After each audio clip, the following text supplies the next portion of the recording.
Hello and welcome to the Deep End Gaming Podcast, a podcast where we take a look at the deeper end of the board gaming hobby. Today, I'm joined by my fellow host, Ryan Metzler, the Dice Tower ambassador of heavy games, and who is a man who is currently pursuing his life's passion as a mariachi after seeing Coco for the 50th time.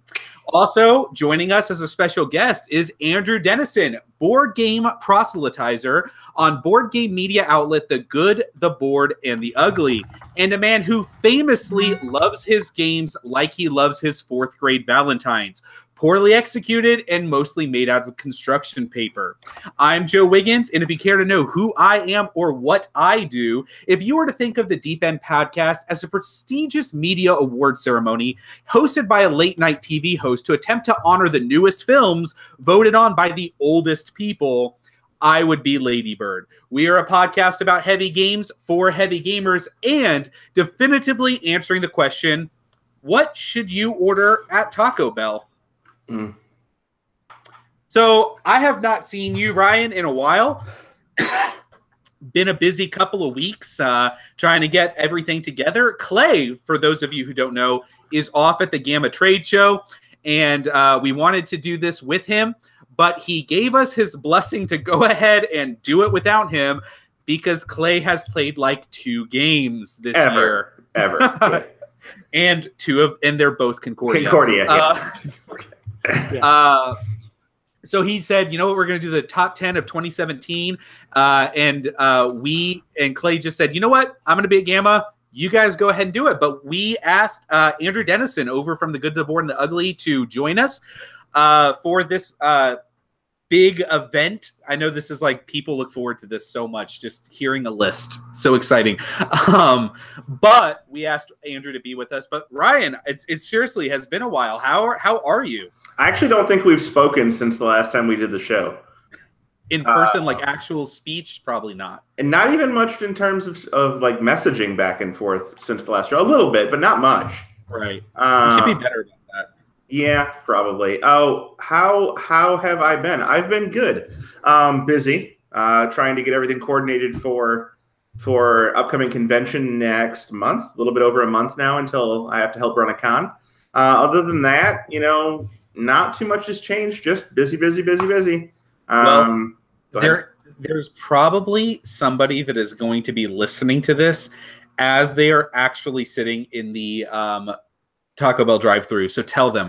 It's important. They should definitely get a cheesy gordita crunch. That's where it's at. Yeah, it's a good choice. So I like that. It's yeah. Classic. Yeah. And it has, I think, the most cheese on it, except for, not ratio-wise, because that would be the cheesy roll-up, but the most cheese on it of anything else on the menu. So, all right. And Andrew, kind of a second-time guest here, but I know that we talk pretty concurrently in a group that we're in. But Andrew, how are you, man? How are things going over on The Good, the Board, and the Ugly? Yeah. Can you repeat that for again? I stalled for a minute. Okay. How are things going on The Good, the Board, and the Ugly? How are you doing? Well, all pretty good. We just did, what was it, last week? So is it my top 10 games of this moment, basically? And that seemed to get a lot of positive traction. Of all time kind of thing? Yeah. Kind of all time. Let me ask you, what was your number 1? Three Kingdoms Redux. That's still man. Yeah, and for no other reason than for me, it's just like a perfect game. I can't think of anything I could do to improve that game. Ooh, I have an idea though. What if you have 4 people? Ooh, 4 people. Yeah, one of them sits out. Yeah, I just pick the one that's the sorest loser that doesn't like auctions and tell them to go away. That's fair enough. Good point. Man, I'm surprised that 18XX hasn't overtaken that for you yet. But it was, I think, number 2. Like, now let me ask you, did you count it as a genre? Yes, that time I did. Mm-hmm. So again, I have to ask, what if somebody is right now sitting in the Taco Bell drive-thru, what should they order? Oh God, I don't like. We so rarely go to like. I don't know if you guys have it. We go to a place called Taco John's. Taco John's is the greatest ever. Yeah. So, if I get tacos, it's always from there. And so I can only really attest to that one. But I go with the grilled stuffed tacos. Grilled stuffed tacos. It's like if you take a hard shell taco and then like put some more bean and meat on it and then like wrap it in a soft shell taco. Have you had Taco John's, Joe? No, I have not had Taco John's. So it's not been something I've been afforded. Taco John's is better than Taco Bell because they have potato olays. Yes, and potato olays go inside the burritos, and it's like a hash brown, like the crispy hash browns from Dunkin' Donuts. Do you have Dunkin' Donuts? Yeah. So the little crispy hash brown things that they have, but they put them in the burrito, and they over season them drastically. Ooh, that sounds so good and so bad. Andrew, do you live in Iowa? Yeah. Okay. Iowa or Minnesota or a variety of other places, but either that or when you're in college, you go by and buy the 6-pack and a pound. Nice. So I live in Wisconsin. We actually only have like one Taco John's, but my family's from Iowa, so I'm familiar. So I'll go ahead and say that if you're in the drive-thru, don't order a Mexican pizza because how the heck are you going to eat that thing? It's a good question. But cheesy gordita crunch, solid choice. You know what though? Those new fries. Ooh, they are good. They are good. Fries, They're good. They are worth checking out. I really enjoyed the movie preview as well. So.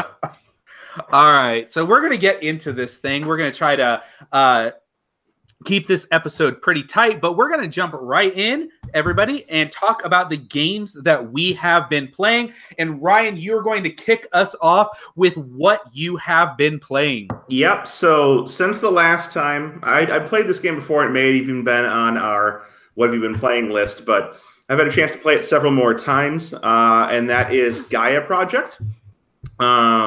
The spiritual successor / replacement for Terra Mystica.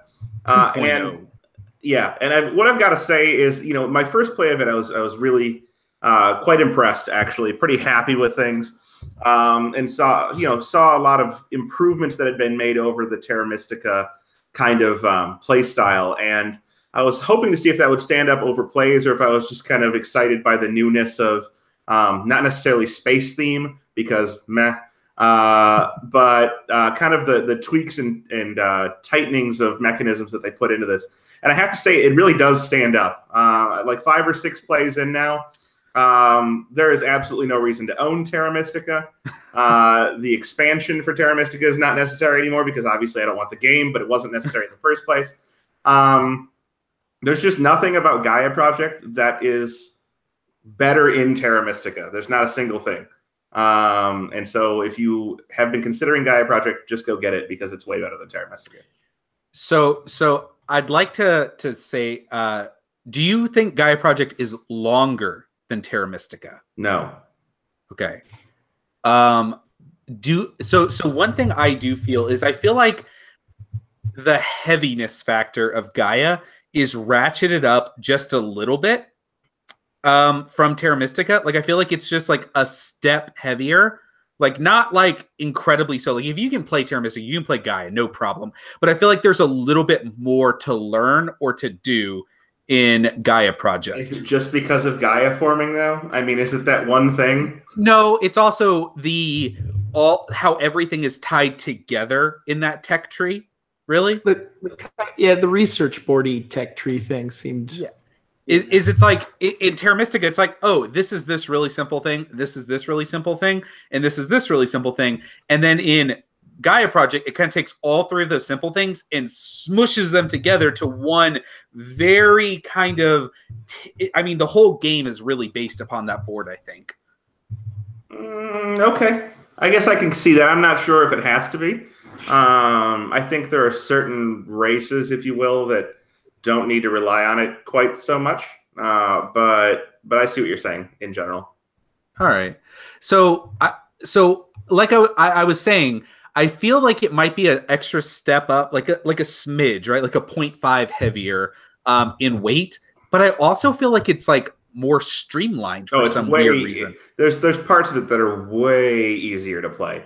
I said, way easier. I mean, so like just the fact that I don't have to fiddle with stupid little one. I'm not sure why they exist in the base game in Terra Mystica. The little land pieces that actually physically change the color of the land. Why the hell did those exist in the first place? Turns out you didn't need them. Literally only because in the base game of Terra Mystica, you could half terraform. Right. Partway terraform. That's right. So like some people have said, Terra Mystica was like a really cool 5-year playtest session of Gaia Project, right? To the fact where we played Terra Mystica a billion times, and finally everyone said, well, like maybe like once every 50 games someone does that, and it's usually stupid to do that anyway. Why don't we just not do that? They're like, we could like not put Punchboard in this game. That was one thing that kind of freaked me out when I was actually punching out Gaia Project. I was like, well, where's all the planet? Like, am I missing something? Where's all the little planet tiles to change the colors of the planets?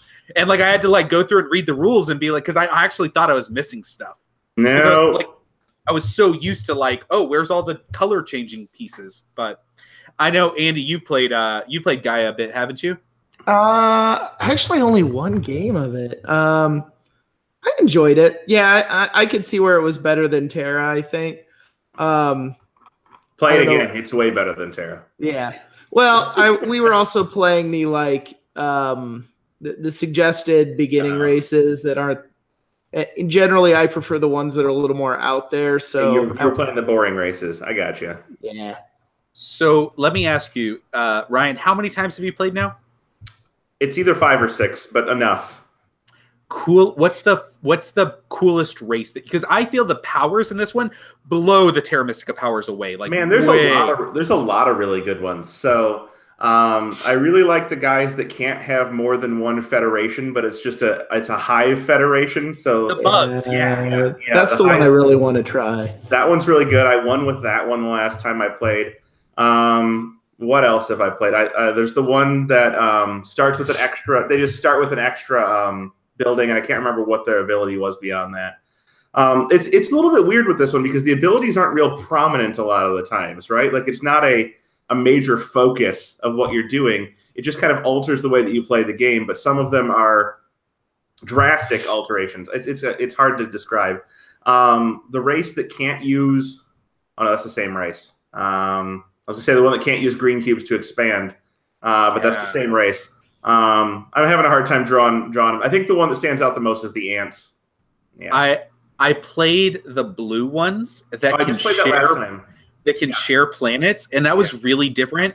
But I have to say, I think my favorite race that I've played is the race that their federations or their federation, and then they're like sanctuaries, because I don't know what else to call them. Right? I don't know the space names. Right? Space sanctuary. They're flipped on either side. It's a gray race, and at the and when you build the federation, all of your planets that are built on your black planets are +1 power. And so you can set yourself up to, on that last turn, build that. And it's set up because it's on the other side, so it wants you to do it last. And then, boom, like 4 federations all at once. Yeah. That one is good. With the sharing one, I have to agree with you, although it's really weird with the sharing one. Because I had thought that I had set myself up for like a last round I think it was my 3rd federation in that game with that race. And realized that I was going to be 1 point short because I didn't have any of the base, whatever they're called, the starting buildings that I could upgrade because they were all on shared planets. All the ones in that area were in shared planets. And so I was 1 point short of that. I still won, but I was getting greedy. So we'll speed things up after this, but I feel like this is due, like talking about Gaia. So there is one race that I've seen that I feel I haven't seen every single one played, but I've played it like 7 times. So I've seen a lot of them in action, but there's one that I feel might be the hardest race. Like they're the hardest race, I think, to win with, but their power is really cool. And it's the one that allows you to downgrade your building. You're allowed to downgrade your building, your federation, to a mine, but it still stays a federation, your whole system that you built, and you can build your federation again somewhere else. It's a really weird power, and you look at it and you're like, how is that helpful? And you see, okay, I see where it could be helpful, but you're like, how do I implement that into a strategy? And I feel like I want to play them and see how interesting they can be, right? Right. Yeah, I'd be interested. I mean, I want to play all of them except for like the Terrans that I just don't care about. Oh. But the white race that can spend discs as 2, that's like that just seems like it, you look at it and you're like, that's broken. Yeah, I also want to spend the brain one where it's one piece, but it counts for 3 power. That one looks interesting. Oh yeah, that was in the one game I did play. Oh, that was the first one I played with. Yeah, I haven't played that yet. All right, moving on. That was Gaia Project. Big, Gaia Project. Long, in depth. So I'm going to talk about a game, and this will probably be maybe the last longer game that we talk about, because I think there's a lot to say here.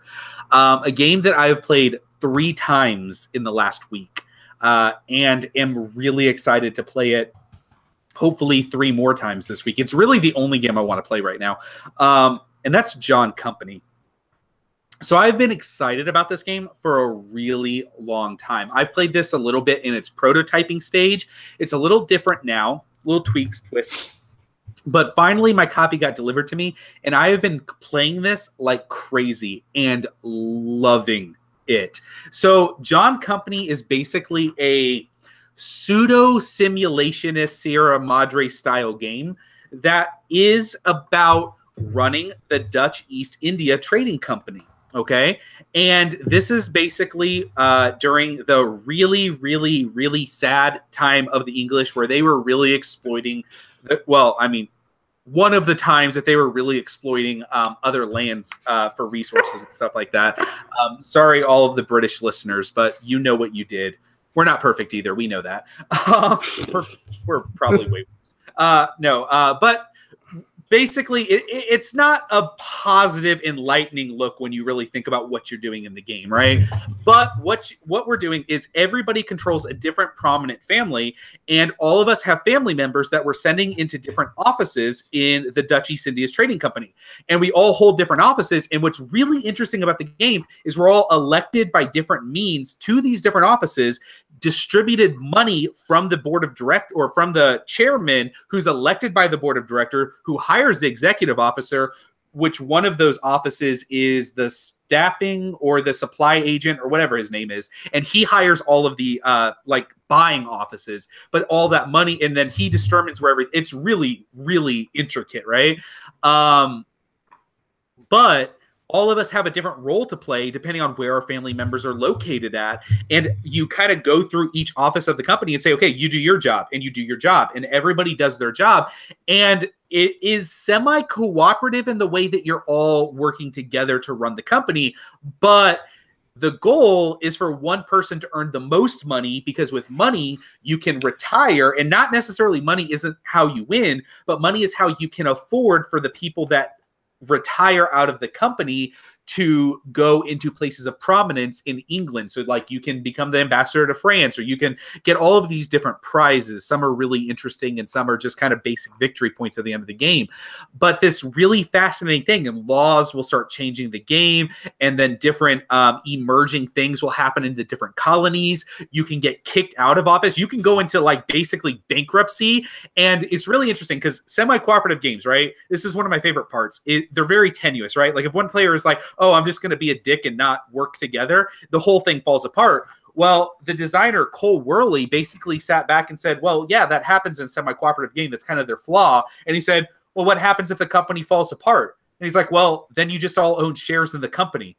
And now you're playing like you've broken the game, fine. But now you just own different parts of the company. And instead of working together, now you're just trying to fill orders with your own little mini company because you broke the big company. And so that was like such an interesting thing. Is like, yeah, this is semi-cooperative. Well, those games are really broken and they can fall apart. Well, yeah, but if it falls apart, now you're playing a new game. And that's really fascinating to me, right? Like the monopoly can be revoked for the company and then it like breaks down. But it's really fascinating and really deeply interesting. But I will say this. It is a Sierra Madre game. And because of that, it is very simulation-esque. And this is what I mean by that, okay? I'm not saying there is no strategy. I'm not saying there is no depth. I'm not saying that it is something to look at and be like, a good player won't win because of luck. There is a lot of luck. There's random events. There's lots of dice rolling in the game for chances of things that happen.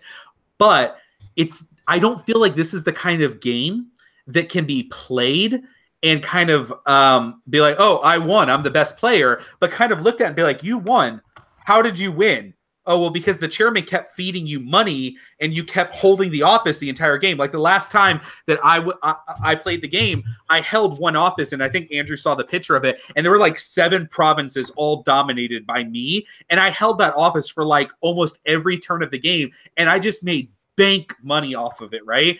But at the same time, if they didn't keep giving me all the resources to keep running that, then the company would have just done really, really badly because all of the other empires were just doing dismally. But that's because they kept giving me everything. And because I was able to negotiate that. So that's one thing, is it's not something to be like, oh, I'm going to win this game. It's something to play and be like, oh, this is really fascinating. What's happening? What can we do? How can we change it? And what's going to happen next game? And here's the part that I find really fascinating is in this game, almost everything is up for trade. This is a game where you are wheeling and dealing the whole time. And the mechanics are built around like, hey, I will give you this. And you're like, can you really give me that? Like, yes, I can. And you can just trade stuff with people and you can make promises and you can like really, because you're electing different people in different offices, and somebody be like, okay, I want you to elect me into this office because I want to get hired up here later. And if you do that, I will only buy goods from you, which gives all you the money, and so will get screwed out of it. And he goes, oh, deal. I like that, you know? And he hires me into that office. And that's like such a great, awesome thing to like make the game interesting, is that everything is for sale in the game. Everything is up for trade. And I found that really, really interesting. I'm really in love with this game right now, if you can't tell. But Andrew, I know that you've played this a lot too. You want to kind of jump in and give me some feedback on what your thoughts are on the game? Yeah, I think it's a sandboxing game, but as far as the randomness goes, I find that the highest degree of randomness occurs in the event phase when the elephant, who is a dick, goes around and basically does horrible things to India. As far as your checks go, I never felt the randomness was that big of a deal unless you let it be a big deal. And what I mean by that is in most checks, you spend like $1 per dice you're going to roll. And let's say you spend 4. Well, that's about an 80% chance of success, because in so many games like this, it would do something like, 1 and 2s are successes, 5s and 6 are failures. See how many successes versus failures you get and see if you succeeded. But what John Company does is you roll all the dice and you just take the lowest numbered dice, whatever that may be. And so you could have 3 6s, which would be all failures, and 1 1, and you're like, okay, we made it. So I feel that the biggest part of the randomness comes in attrition rolls, right? Because you just roll one die and then you attrition, right? So if I get, so like I was saying, because we're kind of contemplating on the game after we played, and people were like, how did you win? And we were just talking about it, right? Not like, oh, how did you win? But just like interesting, like, oh, what happened? What led to this? And what I found very interesting about it is I was like, well, I won because I just didn't happen to get fired the whole game. Like I just attrition, right? I didn't retire. My guy was in office the whole time. And I'm like, I could have rolled a 6 on the first turn I got in there and I would have been booted out and somebody else would have been in, but I stayed in office the entire time. And that's why I won, because that was the province to be in office. So, right. But then it behooves the other people to actually stop what you're doing. And if they don't, well, who's to blame in that situation? Yeah. That's what I told him. I'm like, after the 3rd round, you guys should have cut me off. I was like, that's what happened is after that 3rd round, people are like, this is good for us, but it's way better for you. We should end this right now. Yeah. I'll end it with like, there was 2 favorite moments I've had playing this game. One was when I was playing with Trent Ham, who's the co-host on my podcast. He is like, his favorite game is diplomacy. We'll put it that way. And somebody had the family where if you had 2 riders in that box or whatever, we got $1. He basically came up because he was the chairman, so he decided, the director of trade, so he decided who came out of that box. And he just looked at the person. He's like, if you want that $1, you're giving me a promise cube. Which a promise cube is worth $2. That's a really bad trade. Yeah. But he's like, how bad do you want that $1? Because I'm going to promote you if you don't give me a promise cube. Just pull you out.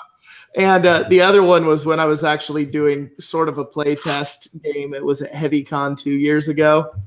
And I had kind of figured out the thing. So I was the director of trade and staying in there for a while. And then we got to the negotiation phase for determining the next chairman. I'm like, well, really, you guys should put me in that because X, Y, Z.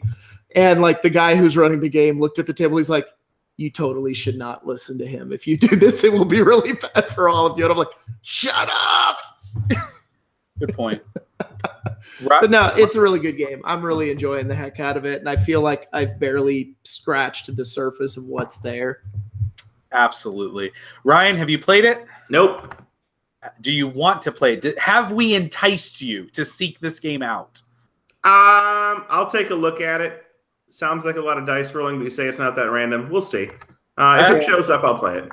I say it's really random, but I say the gameplay is in the negotiation, like examining what happens. None of that is my thing. I am not a negotiator, so I'm probably out. So I will end it with this, and we'll go on to you, Andrew, to talk about the next game, but I will leave it at this. This right now is very easily my favorite game that has come out in the last several years. I will put it that way. It hits me in such a sweet spot. I am really kind of in love with this game right now. But if anyone out there says, I hate this game, I think it's terrible, I won't argue with you. Because, this is probably the easiest game to say, I hate this. This is not for me. This is not a game that I like. Totally valid. Because I'm like, I can see that.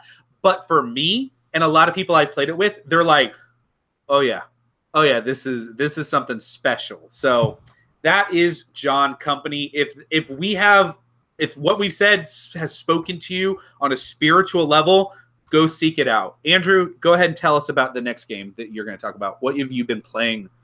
So last weekend, kind of an oldie staple for me, but 1889, an 18XX game. Now, 1889 is not one I play a lot anymore, but the reason we got to play it was, for me, this is the go-to teaching game for 18XX. I know a lot of people want to go with 1846, which I think is good if you have kind of a Euro gaming crowd and you're kind of bringing them into it. But this happened to be Trent Ham, who I mentioned. His wife was able to come to game night, and she doesn't get to come very often, so he wanted to expose her to games that she's never played before. And I kind of jokingly threw out in our group chat, "Oh, we could teach her 18XX." And he comes back and he's like, "She's interested." And I'm like, "Okay, I'll bring 1889." And we did some coaching and kind of, gave her the level of help that she wanted and no more, and tried to make sure she had a really good time, which I think is what you do when you're introducing the 18XX system. Just because I've heard so many horror stories about people's first game where people are like, "Here's the rules, figure it out," and then like, "Oh, I'm dumping a company on you. Oh, I'm destroying you this way." So we coached her. She ended up placing really well, but kind of the reason this was nice and special is I was the one doing most of the teaching on it and kind of coaching. And Trent told me at the end of the night, like their drive back to their home, which is about 20 minutes away, she was asking questions about 18XX games. And she's like, "Well, what other ones do you have? Like, are any good 2-player? Maybe we could do another one again sometime." And so I'm like, okay, I was successful. I got the slight drug addiction there a little bit started. And I was a good teacher because I came in dead last. That's how it's supposed to be. Yeah. I'm a terrible teacher because that doesn't happen. This is good point. That's good. 1889 is a good one to teach with, but at the same time, sometimes you get those players that like when they can see that really nasty stuff happen, they're like, that's what really excites them. They're like, oh, that's cool. That's Trent's wife. We played a couple games with them at Gen Con that was, I don't know, but there was some sort of take that element to it where she would draw a card and go, oh, this is really horrible. Trent, here you go. Like, just attack him constantly. So that's the equalizer when they play games with their children. They're like, our children often win because my wife and I take each other out of the game. Oh, yeah, that's a good point. All right. Well, 1889, always a good play. But Ryan, let's keep it going. What else have you gotten to the table recently? Yeah, so my next game is a prototype that one of our listeners designed that will be coming out through one of our contributors, board game publishing companies. That would be Pipeline from one Mr. Ryan Courtney, who I think is in the chat right now. So I have a prototype of this and also had the opportunity to get taught it with a homemade prototype in Minnesota. That was my second game. Tim Kaiser taught it to me out there and had a chance to play it there. And then Ryan sent me a prototype, which I now have at my house to play as well with the updated rules. So I've only really been playing. He has two versions, one that he calls the, I guess, the introductory game or the basic game, and one that he deems the full game. And I can tell you that just the basic game would be considered enough for most people. What it really does is the game is about building a network of pipes in order to take oil from a crude state, advance it to a better state, CB or A state, and make a profit off of that oil from moving around a board and taking various actions. And so the main kind of dumbing down that's been done for the intro game is instead of having workers with limited movement that you have to rest and then kind of pay to wake back up or pay the bank to wake back up, you have infinite movement, but you only have one worker. They've also taken away some of the mechanisms in paying for running your pipelines, so you actually have to pay to operate the pipelines to make your oil better, and some advanced pipelines where you can build two different networks of pipes, ones that are better than others, in order to advance your oil more. But in reality, the base game has quite a bit going on where you're just trying to figure out the mechanisms of putting everything together in order to operate optimally. And the difficulty is I've only played it once online in a very early state, and now twice more on the prototype. While I know how to make money, I don't know if I know how to do it well, and I certainly don't know how to do it utilizing all of the different portions of the game. Because when you're dealing with this, like, it's enough to figure out I need to buy these pipes, and if I get these pipes, I can put them together in this manner in order to run this oil efficiently from crude to A, right? Which is the real goal. Run it as far as you can, sell it for as much money as you can. But then with that, you've got orders you can fulfill. And I'm just selling my oil to a generic market. I'm like, whatever, let's just get rid of this. But there's orders you can fill. There's contracts you can take. There's different types of upgrades that you can buy. And how do you do it all in 4 years? I don't know if you can. But I want to find out. And then I need to get to the advanced game. So this should be coming out from Clay. I know he's saying earlier that I think it's going to come out, but props to him if he makes it happen. But I'm excited to see it. So I have played this game a lot, and a lot of the development, like earlier development stuff, it's been crazy busy for me lately. But I have played it pretty recently, like in the last month or so. And yeah, the game has been, just seeing it develop has been incredible. I have not played this basic version, and it sounds like a teaching tool, right? It is, but what you're missing is that for most people, that teaching tool will be enough. Okay. So it sounds like a decent Euro game. Like the base game is like a decent Euro game with a spatial aspect, but then there's no space. Well, yeah, okay, sorry, the spatial aspect of building the pipelines, yes. I'm like, this is a super spatial game. But anyways, I was thinking about the movement part of it, which is eliminated. No. But yeah, that full game, oh man, there's so much built on top of like what you do in that. So does the base game, I imagine it doesn't have any of the powers either, right? Yeah, I know those all exist. You're talking upgrades level 1 through 3 and a variety of things. Yeah. Yeah, you can't really, I don't think you can effectively get through a lot of them, which I don't know if you can get through a lot of them in the extended game, just extrapolating out. It's 1 year longer. You could probably get to level 3 in one and maybe level 1 or 2 in another couple. The other things that are eliminated, deliveries are eliminated in the simplified version, so you can't take a year-over-year delivery of any oil. And prices for contracts and orders are reduced. And there's no advanced pipeline. So if you buy it, you can't buy any advanced pipeline and make a separate network that runs at double the cost, but also double the oil. So you can't do that. But in reality, I mean, it's not that many additions, but it would add a lot to the game. Right. Well, cool. I mean, I'm sure we're going to talk about pipeline plenty more as it comes around, but and as it starts to come out and stuff like that. I'm sure Clay's going to be talking about it plenty. But yeah, it's an amazing game. Be excited about it, guys. Be really excited about it. If there is a game coming out that has the potential to kind of like I think like vie for John Company's spot as like my favorite game for the last couple of years, that might start clawing its way at it. But I'm really just in my heart. I mean, there's so many good games coming out this year, which we'll talk about this in a second. But all right, we're going to keep moving on. So I've been experiencing a weird phenomena in my gaming life where I'm going to game group and I want to go to game group and I want to play games, but I don't really want to be like, have games on my shelf that I'm like, ooh, this one, except for John Company lately. So a lot of times I go to game group and I'm just like, what are you playing? Oh, I'll play that. Or look at something on the table of the giant stacks of games that everyone brings, go, I've never played that. Hey, can we play that? And just play it. And so because of this, I've been playing a lot of like old classic awesome games. Like I've been playing a bunch of Agricola, which is freaking awesome. I forgot how awesome it was. But one game I've seen that I was like, I've never played that. Let's play that. We picked it up and I was taught this game, Tigris and Euphrates. Okay. Yeah. So I have never played Tigris and Euphrates. Okay, I hate that before. Game. What? I hate that game. Okay.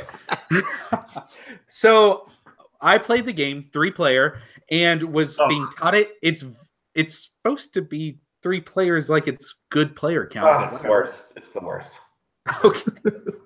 Whatever. I don't know any better. All right. So I'm playing Tigris and Euphrates. There's 3 of us. We're being taught the game. And basically I get the scoring, you know, it's the same, like collect all these 3 colors or these 4 colors. Yeah. Collect these 4 colors in even increments, and whichever one you score the lowest of is your score, kind of typical Knizia scoring, right? And so you kind of start going through this game, and it's a very confrontational game. Like, oh my God, it's very confrontational.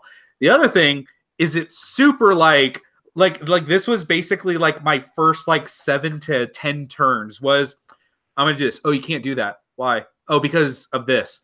Okay, but he's here. Yeah, but because of this and this and this, you can't do that. And I'm like, okay, so you can only place this here, but only if this is present here. So there's like a lot of really weird rules that you have to know about how you place stuff and what causes a battle and what causes these instances to happen. And so like a lot of my first game was just sitting there scratching my head, being like, I think I can do this. And he's like, yeah, that will help you. And that's actually a terrible move, but sure, you can do that. And I'm like, okay, well, I'll do that because I don't know. Really fascinating though. And like halfway through the game started to click. Like I started to be like, okay, wait, I can start this fight with you. And because of this, I'm going to win this fight. And that's going to destroy this. And then I'm going to get all of these points, which is the color that I'm lacking. So I'm going to do well. And so the game started to click for me. And at the end of the game, I'm like, this was really fascinating. This was really interesting. I don't know if I like it. I don't know if it's like great, but I know that I want to play it again.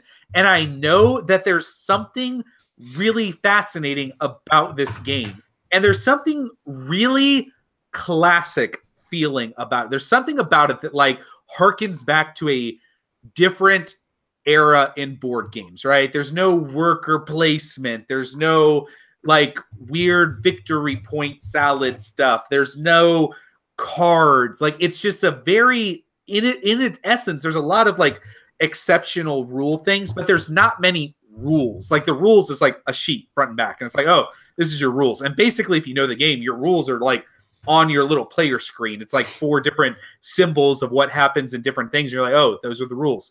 But the game is fascinating, I think. The game is really interesting, and I really want to play it again.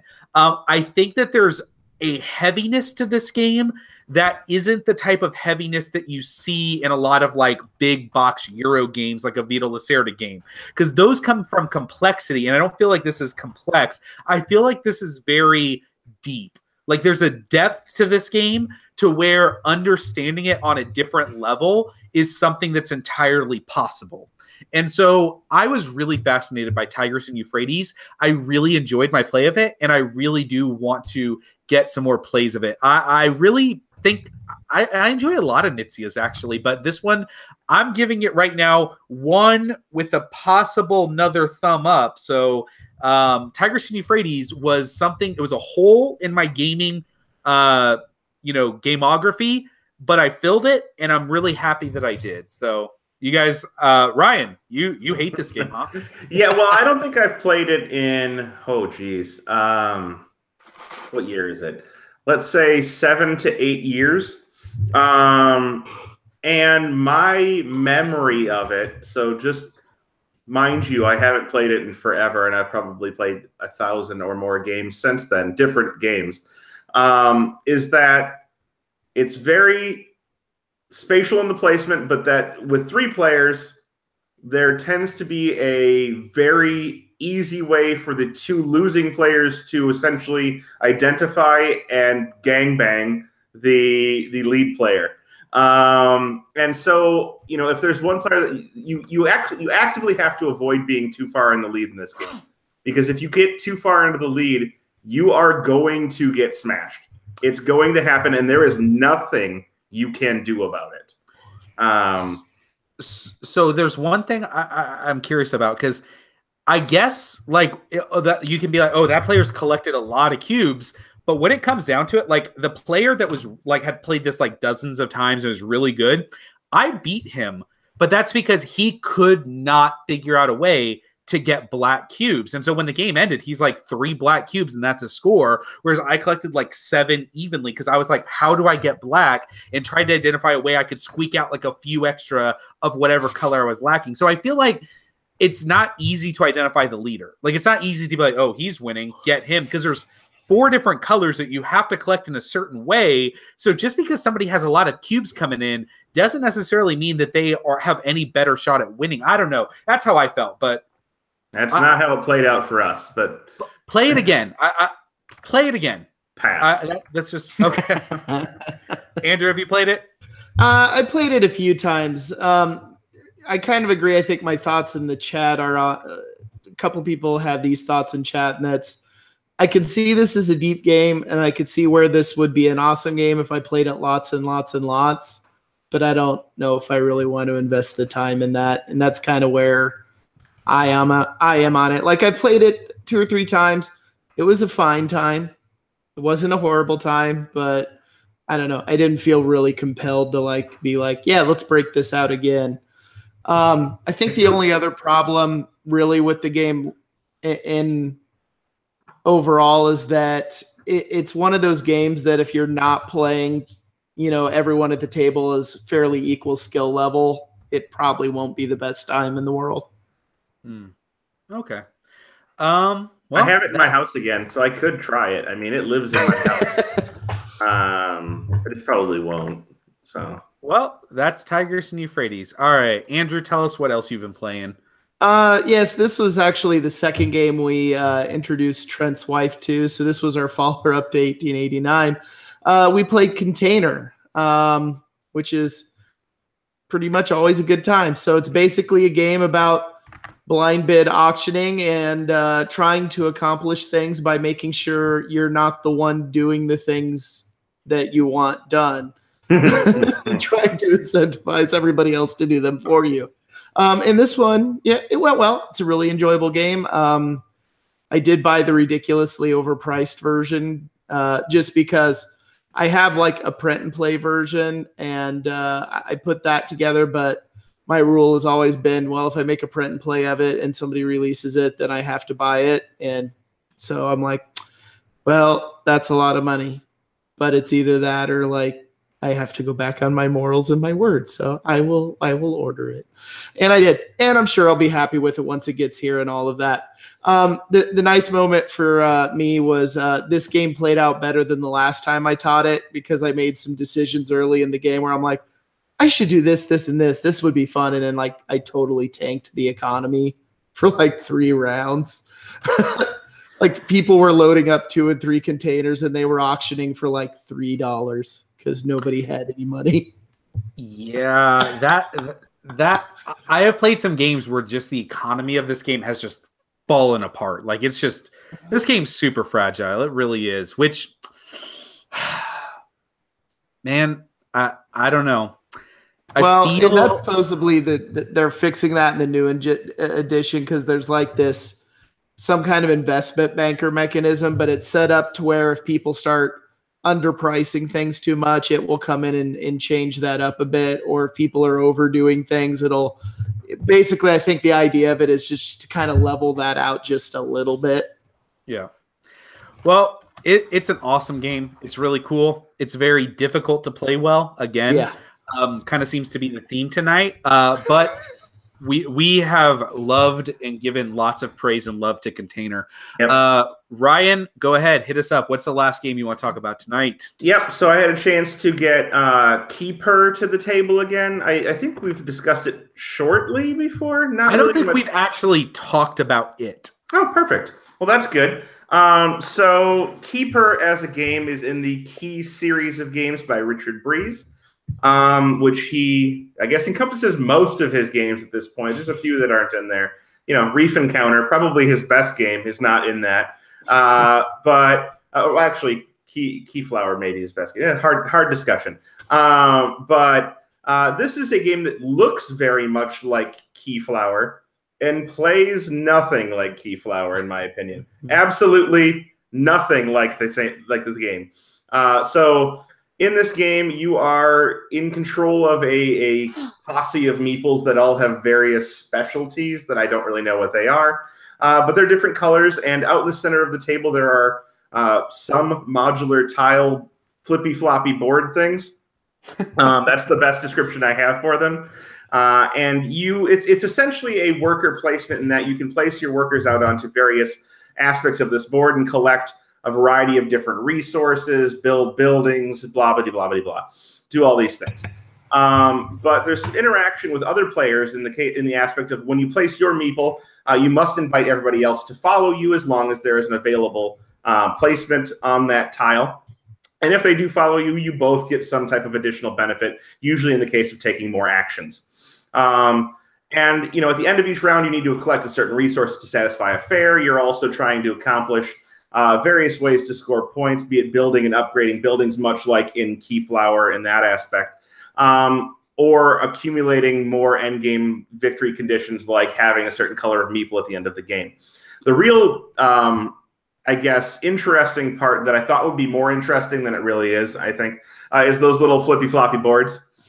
In that each player claims one of these boards sometime during the placement round to be their board, and they'll retrieve that board and all of the meeples on it for their own collection at the end of the round. And then you get to take this board and you get to rearrange it. You're like flipping it and moving it and rearranging it so that the action spaces available on it are different in the next round. Unfortunately, what I found is that most of the time everybody chooses the same organization of that board, because there's some particular action they want. I haven't found much variability in there, and I really just haven't found that portion of it to be that interesting. With that said, I like the game a lot. I think it's really good. I don't think it's as good as Keyflower, because Keyflower is possibly the best auction game ever made, in my opinion. But it's still very good with what it does offer. It's just very different. So there's a couple of things that we should unpack there. Number one, yeah, it's not as good as Keyflower, but also, does it need to be as good as Keyflower? Oh, no, I don't think it does need to be. I'm just saying it's not. No, and I'm not addressing you and being like, Ryan, I'm just like in general, like, does it need? It doesn't. It's a different game. Like, it shouldn't be. Okay. I think it's just because they put key in the name. Well, that and it has the same artwork, so it makes it hard to not draw comparisons. Yeah, I don't want to go down a rabbit trail, but it's a rabbit hole, my friend. Rabbit hole. 10 years ago, there was a horror movie that came out called The Strangers. It was a really interesting, tense, nail-bitey, flick where these people show up and invade these people's house, and there's no real reason behind it, right? Like it's just like, oh, these people are messing with you, and you're home alone, and it sucks, right? And they're gonna murder you. And it was like, movie. I hate that.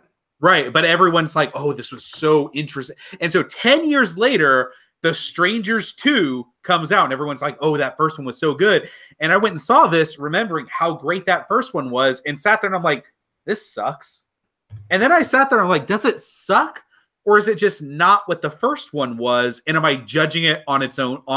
Or do I need to judge it kind of on its own merits? And so there's a couple of things there. A, I can't. It's a sequel, so I have to take the first one and the other part of it into when I compare it.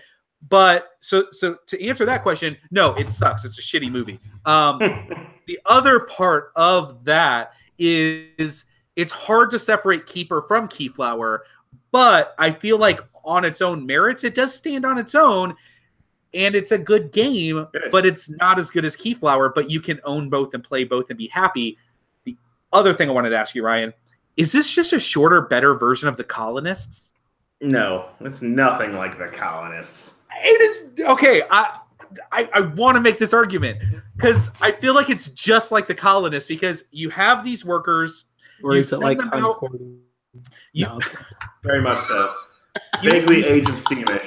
You send your workers out onto these shared boards out in the middle of the table where you gather resources to improve this little tile where you're building buildings on. Like it has there's tons of resources that all do different.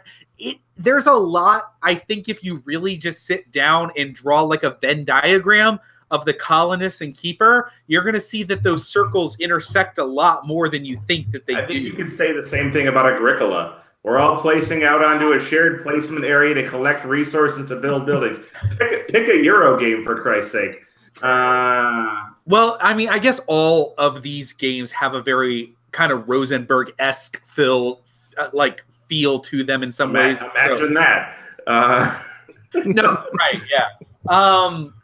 So, okay. Well, I felt like when I was playing it, I was like, this feels a lot like The Colonists. That's what I felt. Maybe it's just because there's like too many resources. Like there are 1,000 resources in this stupid game. You're like, wait, I need a horse, not a donkey. Wait, no, that one's a goat. A deer. There's a deer. Why is there a Scottish Terrier in here? I'm confused.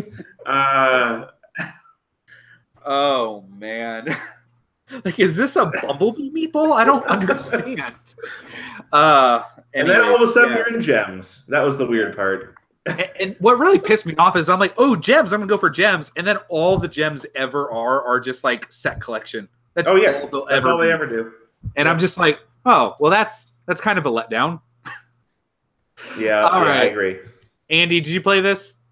Not had a chance yet. I honestly, I don't know. It's probably personal bias, but I've never, out of all the games he's done, like Keyflower is the only one I found compelling enough to really go after. Have you played Reef Encounter? No, I haven't. You should play Reef Encounter. That one I would probably like. Reef Encounter is mean. Yeah.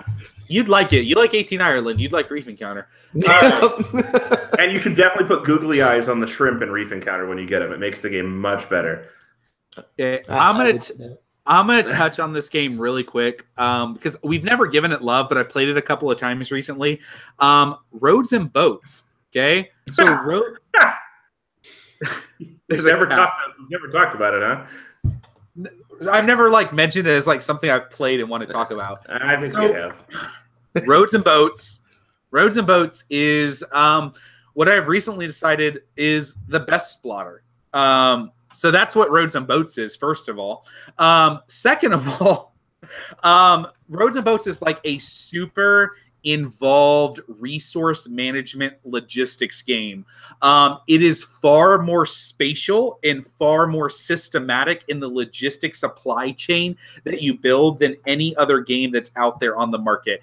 It's very old school. Like you literally draw roads on the board. You cover the board with plexiglass, and you take dry erase markers, and you actually little roads and boat secret, use wet erase markers, because then when you accidentally bump the board, they don't actually rub off, because that's one problem you have with dry erase markers is the roads are constantly like getting rubbed off. So use dry erase markers and then they won't move. So a little cheat. You mean wet erase markers? Wet erase, yeah.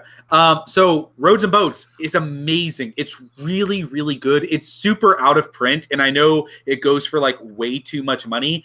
But if you ever see anybody that owns this game, force them to play it with you. Force them to bring. And if somebody owns Roads and Boats and they're like, I don't really feel like it, they don't deserve to own Roads and Boats. That's the rule, okay?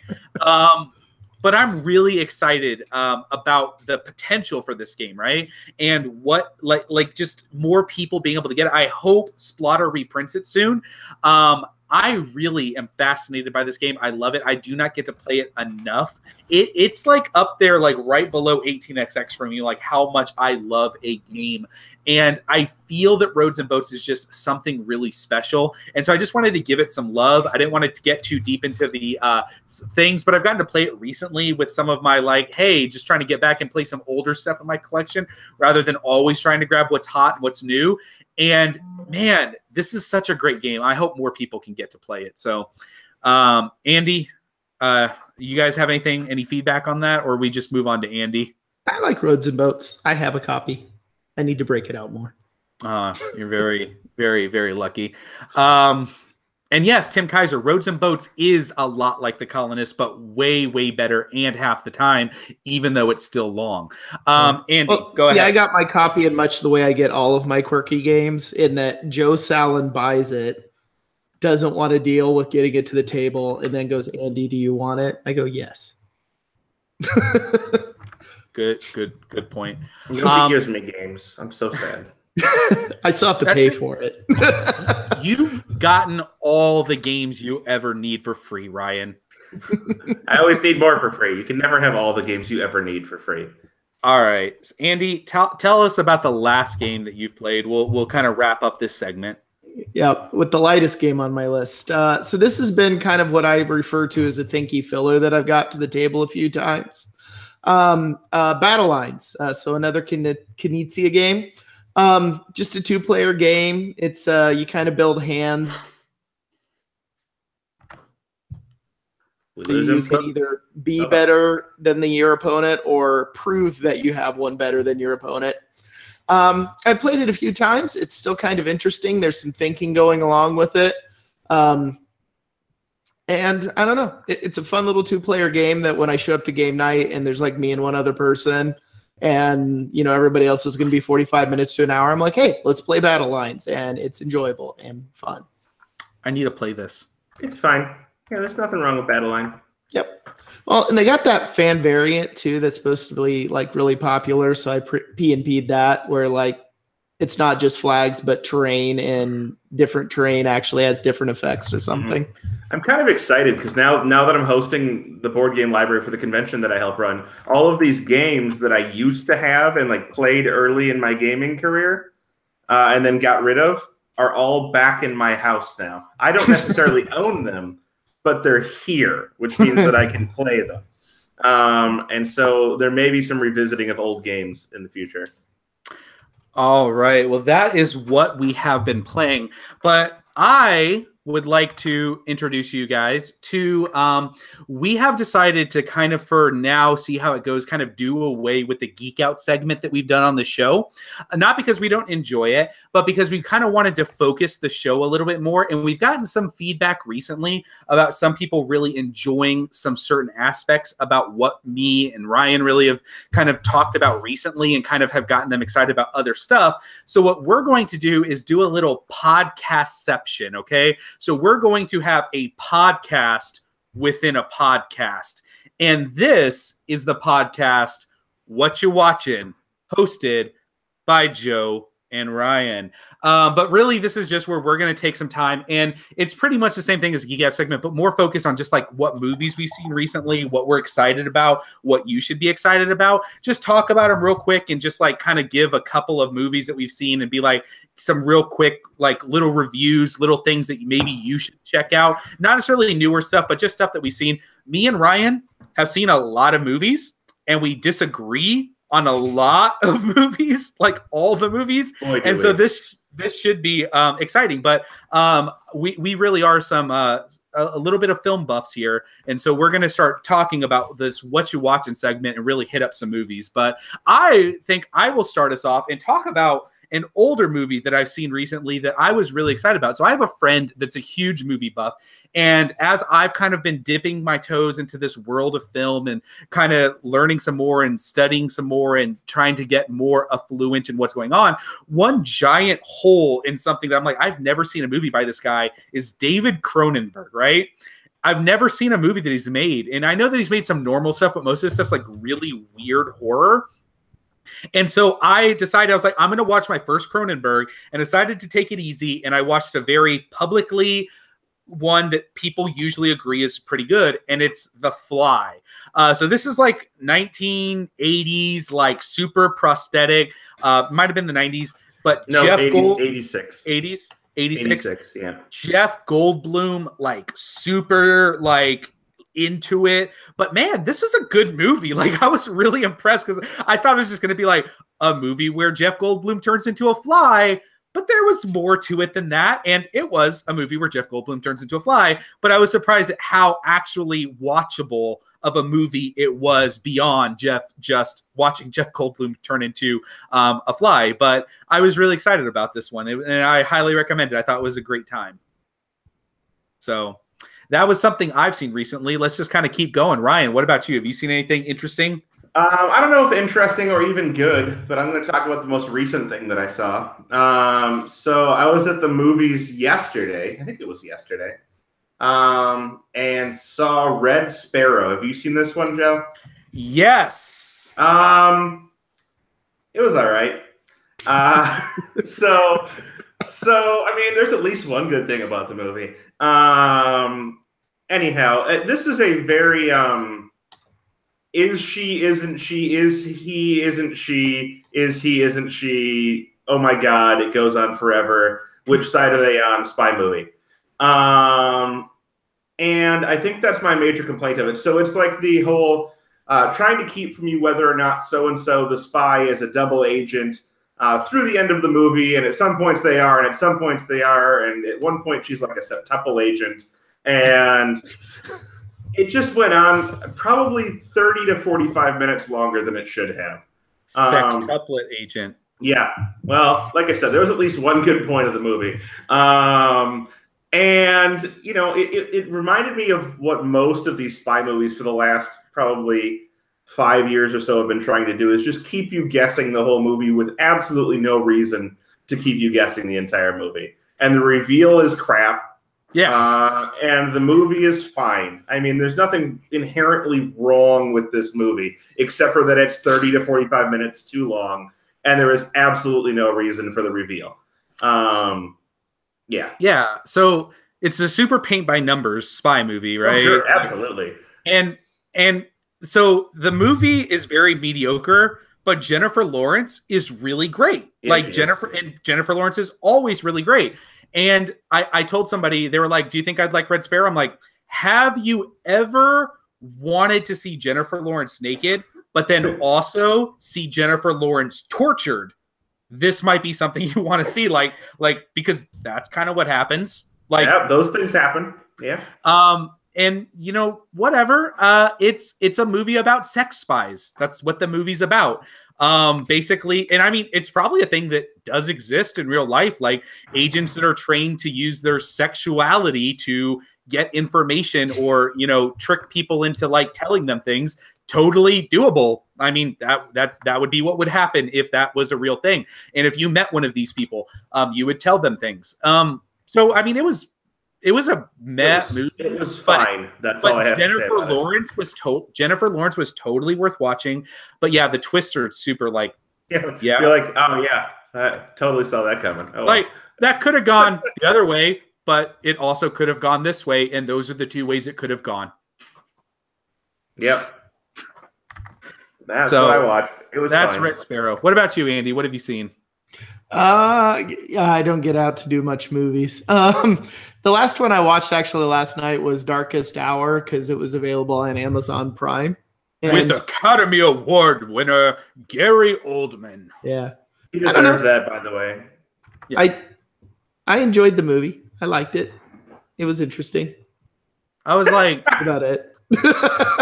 It's about Winston Churchill. So, yeah, it was very dramatic and good. And I enjoy it. I don't often watch movies like that. For me, like 99% of the times, like, is there spaceships? No. Okay, it's gone. I tease you about this all the time. Oh yeah, no, I am like, yeah, as much as I like all these like connoisseur board games and over that, I am like such like a bubblegum pop movie watcher. Yeah, Darkest Hour was fine. I was just like, you're just watching Gary Oldman in a fat suit. Very convincing fat suit, mind you. Yeah, I mean, he was fine.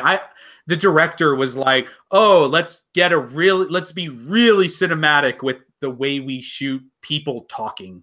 Like, I was just like, it's just, I don't know. It was fine. It was fine. It was just whatever. The Oscars. The only other one I've seen recently was Black Panther. So yeah, Black Panther was good. I like that one. It was good. See, I like movies like Black Panther where I'm like, I feel like every time someone like tweets about how good this movie is, a racist dies inside. Nice. Yeah, Joe, you'll be happy to hear. I was actually, well, maybe you won't. I was actually pretty happy with the way that the Oscar wins went overall, except for one, which you already know what that is, and that's Best Picture, which I was just angry at, but that's okay. Oh, you didn't want Grinding Nemo to win? No, I didn't. I can't believe it won. I was like, what the shit is this? I liked it. And I think more people just like Guillermo del Toro. They're like, oh, he's a great guy. He should win an Oscar. The man deserves an Oscar. He just doesn't deserve it for Shape of Water. I mean, if he deserves it for anything, I think he deserves it for that. All right, so I want to talk about another something else. So there is this app that I have on my phone that I got recently, and it is the app that I have been looking for. So it's called Letterboxd, okay? Letterbox, one word with a D at the end. So Letterboxd. It is basically BG stats for movies. And I don't know if you're somebody like me who loves lists and loves making lists and loves like tracking information and stuff like that. It's a super awesome app where you can search movies by like, oh, what movies came out in 1990? Let me sort those by most popular, highest rated to whatever, or what movies came out in January or whatever. And it's just like, you could just like, boop, done, and do that. It's really awesome, really convenient for that kind of things. It's something a lot of movie buffs do for reviews and stuff. I'm not really using it that way. I'm just using it to track stuff because you can be like, oh, I watched that. And you can like hit it and go, oh, I watched that one. Or, make lists of like movies I watched in March, and make a list of that. And it's really a cool app. I really enjoyed it. And I've been using it to kind of do like some film studies, and which is really kind of opened my eyes to like, oh, I didn't know I love this director as much as I do. And so like I've done some like director studies and some actress and actor studies and kind of watched their filmography.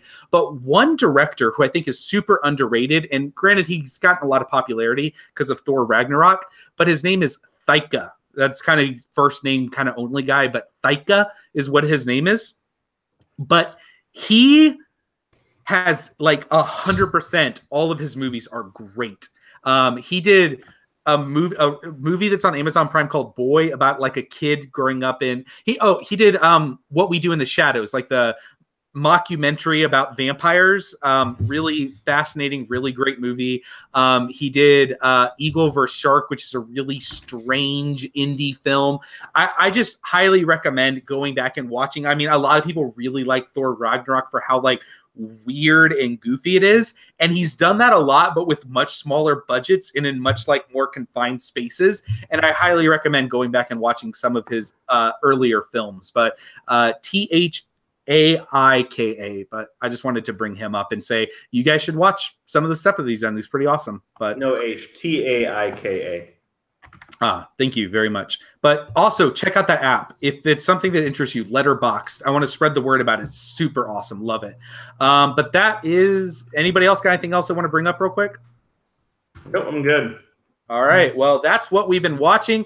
And this has been What You Watching, a podcast within a podcast.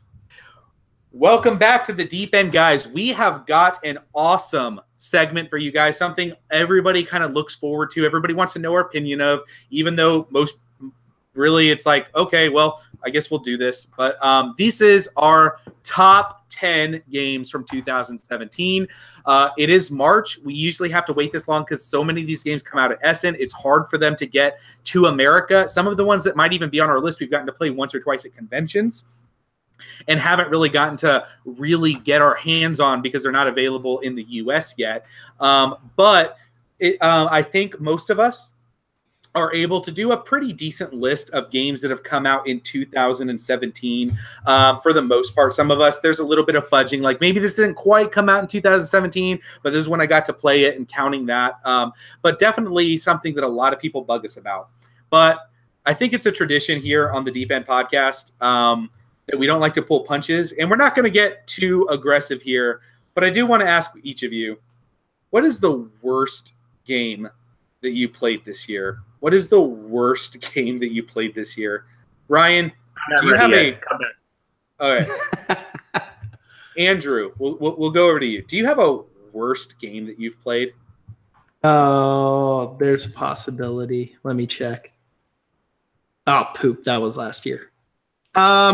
Let's see. This year, I don't think I had one that was out and out like awful to play, but just like I would say, like I played Rajas of the Ganges, and I just like it was just underwhelming. It's like, okay, this is a game. I heard really good things about that. That's surprising. I haven't played it. But I played it and I was like, yeah, that's a game. That's fine.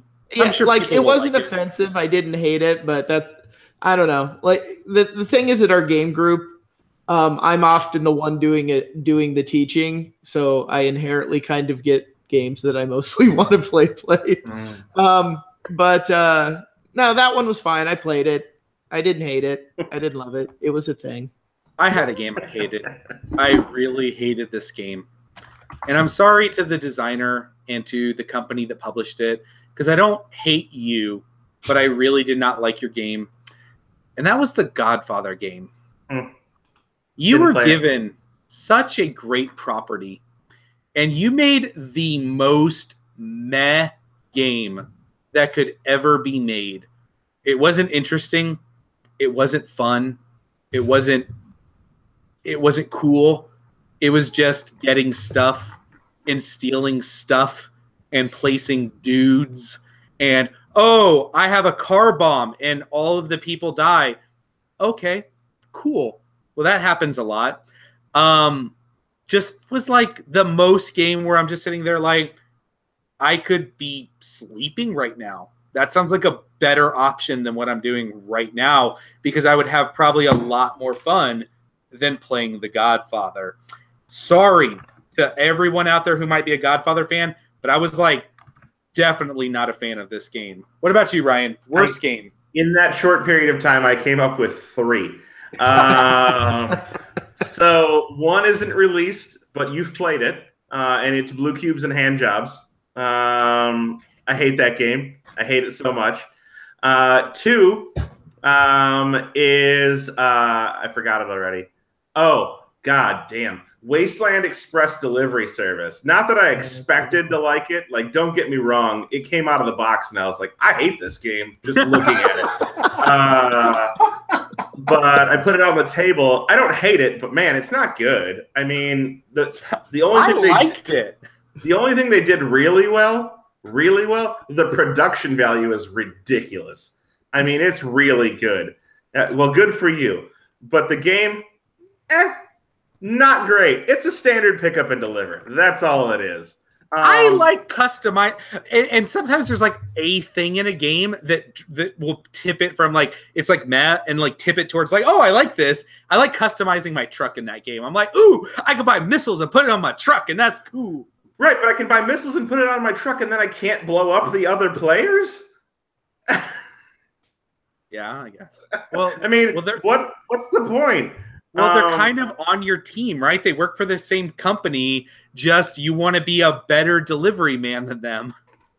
Woo! A post-apocalyptic game where I want to be the best delivery man. That's the fun, right? That's like the humor. It could be like you're a Pony Express and they're outlaws, but they took it a different way. What's wrong with that? Fair enough. Number 3 I'm was going with if I get missiles, I want to blow something up. Exactly. You can blow stuff up, just not other players. Oh, right. What's the point? Number 3 was Merlin. Man, that game was disappointing. I love Stefan Felder. At least I used to. I love his old titles. And it wasn't good. I can come up with more too. There was more disappointment last year. Let's not. Yeah. All right. So these are our lists. We're done with that. We didn't trash anything too hard. Last year, people got mad at us because they're like, I stopped listening to your podcast because of how mean you were to games. Why do you have to be that mean? I'm like, they're games. It was probably me. I'm sure they were complaining about me. Yeah, and then they were really mad because Ryan doesn't go to church and all of it. I don't. But I'm not allowed in those. Anyways, so we're going to talk about our favorite games of 2017. So this is going to be like a switch, but we'll kind of run through these lists, number 10 through number 1, going in order from 10 all the way up to 1. We're going to hit them real fast, talk about them just real briefly. If it's on somebody else's list, don't skip it. Just say it. It's not that big of a deal, and they'll hit it when they come to it. But we'll just kind of go. I'll go first, and then I'm going to kick it over to you, Andrew, and then Ryan, you'll kind of talk about it. But real quick, I'll go ahead and just real quick mention my list. So my list is exclusively 2017 titles. I did get to play most of everything that came out. There were very few things I have not gotten at least a play of in, which I was very excited about. But I am excited kind of about the list. And I will say overall, 2017 was a garbage year for games. It was a dumpster fire of heavy games that I would like. Like, there was some really cool stuff that came out, but for the most part, I'm like, this year was really bad, like really, really bad. So which is really terrible because compared to last year I didn't think it was a very good year, but this year is already really starting off on the right foot. But I do have one honorable mention. I have no idea where it would rank on my list because I had to quit playing it after a very early stint in loving it. But my honorable mention goes to Gloomhaven. You thought I was going to say Charterstone. No, I don't know. The vote, the jury's out on that one. But Gloomhaven, I got to play like a couple times, and I just didn't fit into my schedule to keep a consistent game of that going. I'm very fascinated by it still. One day I'd like to explore it more, but my honorable mention goes to Gloomhaven because I don't know where it would go. But my number 10, 18CZ. You lied to me. You lied to me. This was kind of I was kind of doing some retooling. 18CZ is a very underwhelming 18XX game, in my opinion. It's not that fascinating. It's not that interesting. It's not that complex, and it's not that easy of an entry point. It is literally the most centralized 18XX game if you were going to have like a quadrant cycle thing of like where an 18XX game would plot. It's like right in the middle. It's kind of interesting. It's kind of deep. It's kind of easy to get into. It's just like but it doesn't do any of those things great. And I feel from what I've seen and talked to other players about, it seems like there's like a really like, oh, if you do this, you have a much better shot at winning than other players doing other things, which is really unfascinating to me. And I don't know it well enough to know that for sure, but it sure seems that way from the people I've talked to because it keeps happening. But 18CZ was at least fun to play. It was like a deeper, lightweight game. So 18CZ is my number 10. We're going to go to you, Andrew. What's your number 10? Gaia Project for all reasons already talked about. Number 10. You must have had a hell of a year. Because we're going to disagree. All right, cool. I mean, I don't think we disagree. We just not the same spot. I guess I'm up. My number 10 is a game that I have only played very, very basically, but I wanted to put it on the list because I didn't think there were 10 other qualifying things that I had played. So I'm going to put Seventh Continent on there. Relatively light, but I think there's a lot to do there, and the kind of choose-your-own-adventure style is going to be a good play for my wife and I. My copy will be arriving in the next month, so I will finally have it, and then I can play the shit out of it. Cool. Let me know, because I have it sitting on my shelf, and I've yet to kind of venture into it. I see it up there. It's scary. It's a scary game.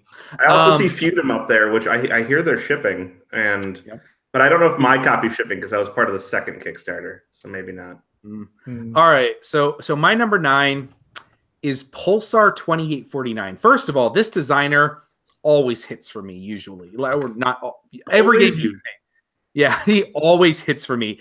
And I saw this one come out, and the dice were like, but I was like, oh, Vladimir Suchy, really like this guy, gotta try it. I tried it. The game's great. It's great. It's really interesting. It's really fun. There's lots of decisions. It's super, like, there's way too much variety in the game because you can, like, flip it 15 different ways and never play the same game twice, right? But I really thought it was really cool. There was a lot to do. There were different strategies to try out. In the group I played it with, we had a lot of fun playing it. Pulsar 2849, I think, deserves more attention than what it's getting because I think it's a really interesting game. It's a pretty just basic mid-weight Euro, nothing too heavy, but definitely deserves a place on my list, especially towards the bottom because, again, this wasn't a great year, but this was definitely something that I enjoyed playing. So Pulsar 2849. Andy, what's your number 9? Kind of my favorite filler game of the year, Mini Rails. I don't know. It's mean, and I enjoy that. So, yeah, it kind of gives you a basic feeling of more like maybe a Winsome-esque kind of train game rather than an 18xx or something like that. But it's dirt simple to teach. It's got some teeth to it. I really liked it for that, and you can play it really, really quick. And kind of the way you decide the order you're going in the round, I found pretty interesting. So is it like, the super oh my god game of all time? No, but does it do really well, I think, for a filler game? Yes. Cool. So if you're going to take one thing away from there, take away Mini Rails is not an 18xx game. In case you were confusing that point. Yeah. Not. Okay, moving on. My list includes lighter games as well as heavier games, despite this being a heavy game podcast. But I chose the 10 games that I enjoyed the most from the year. So this is a very light game. It's a cooperative game. And it is Magic Maze. I don't know if you guys have both played Magic Maze. Magic Maze is amazing.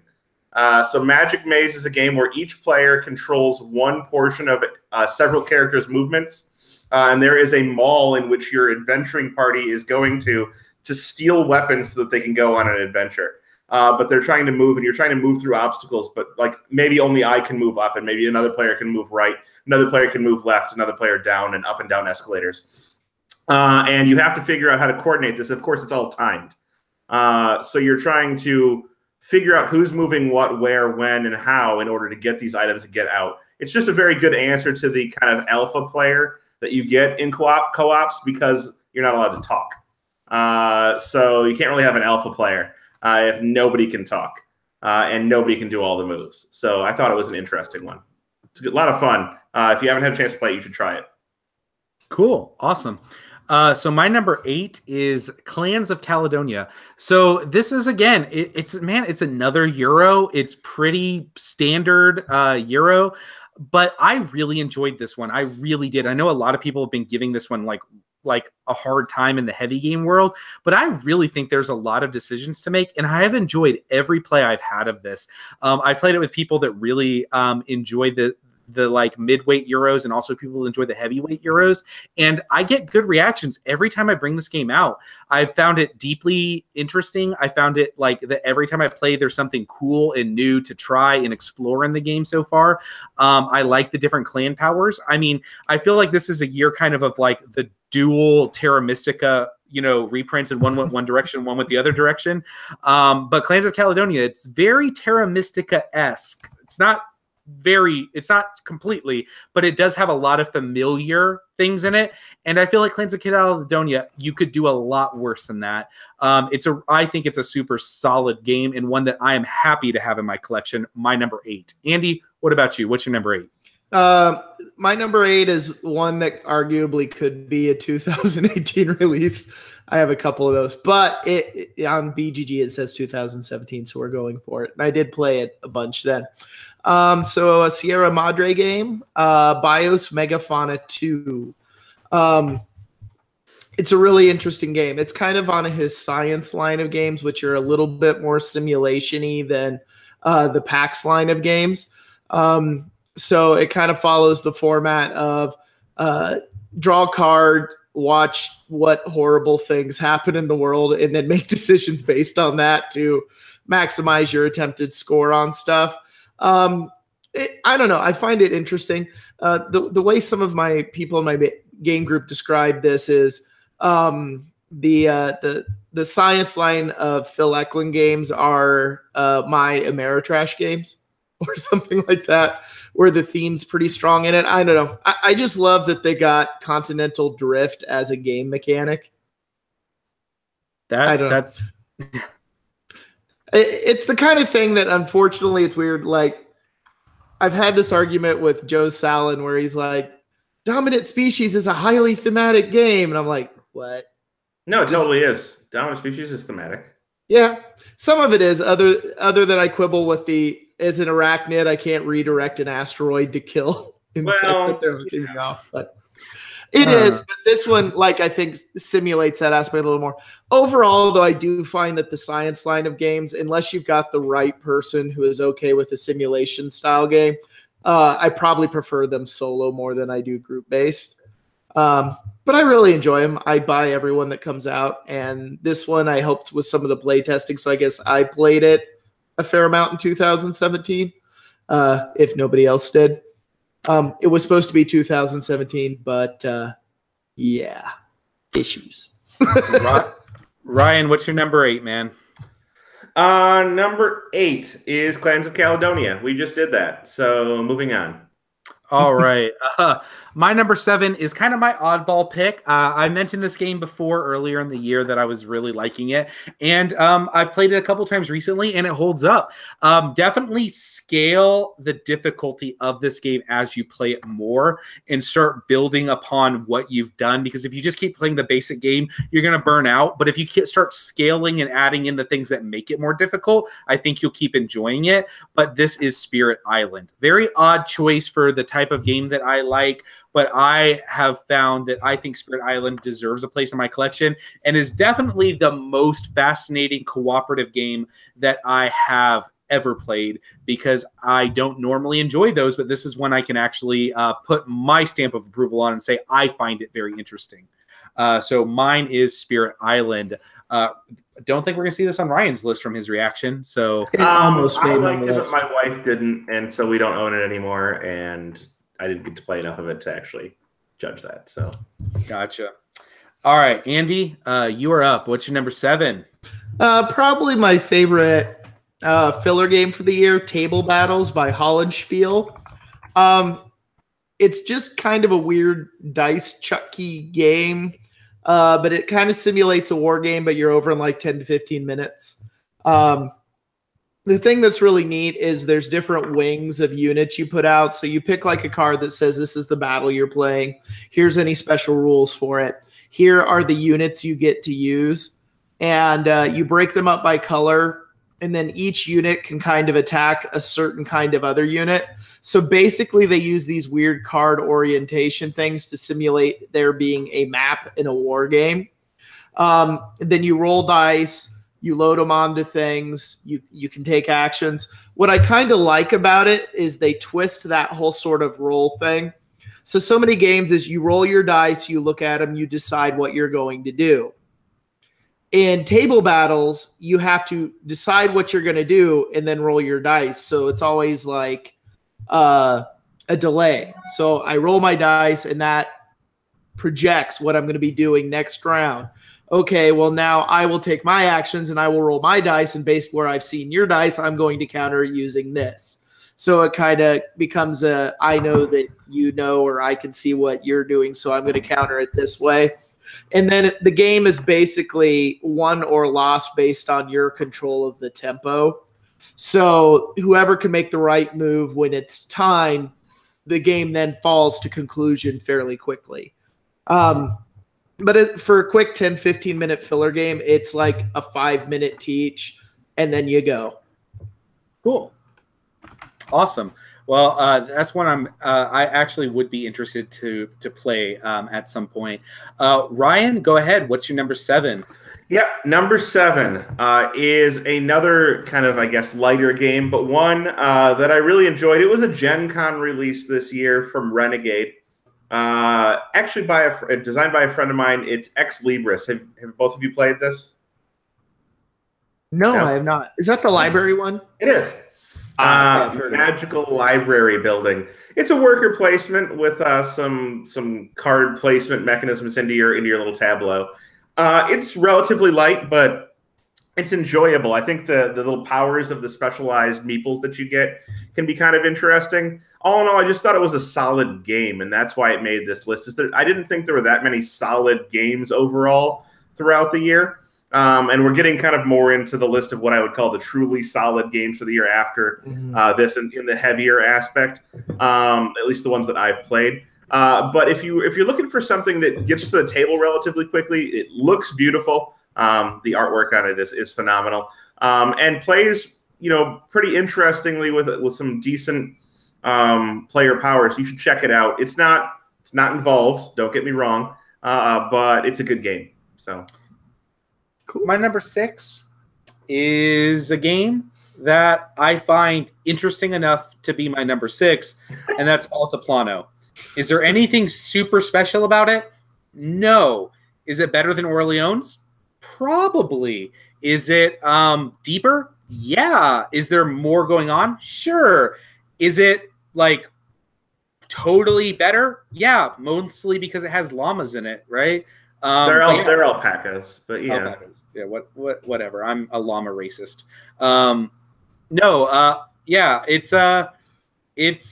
It is what it is, and it's solid. I enjoy my plays of it, but I also enjoyed my play of Orleans, and it's very similar. I think it's fine. I think it's great. As far as like hey, this was a Euro that came out, and it's a good Euro. This was at the top of the pack. So my 5 through 1 really kind of swing towards like I recommend these games. So Andy, what's your number 6? My number 6 is Iberian Rails. So this is the most Winsome-esque train game that's not actually a Winsome game I think I've seen.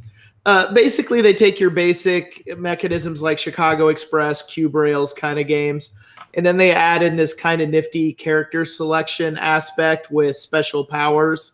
So you can do things like a certain guy you can pick, you have to pay a certain amount of money, and you can take control of somebody else's company.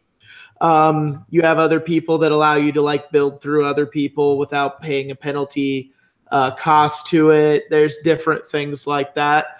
The character selection stuff makes it a little more interesting in how it works. There is the potential for extreme nastiness. In my last play of it, I think I almost ended up causing a guy to walk out on the game because they had I had set up things to where I got basically the merger attorney, and he's like had this plan of I'll do this and this and I'll merger these companies and win. And I totally thought he was gunning for me, so I took it first and merged his company out from under him and basically dumped him into last place.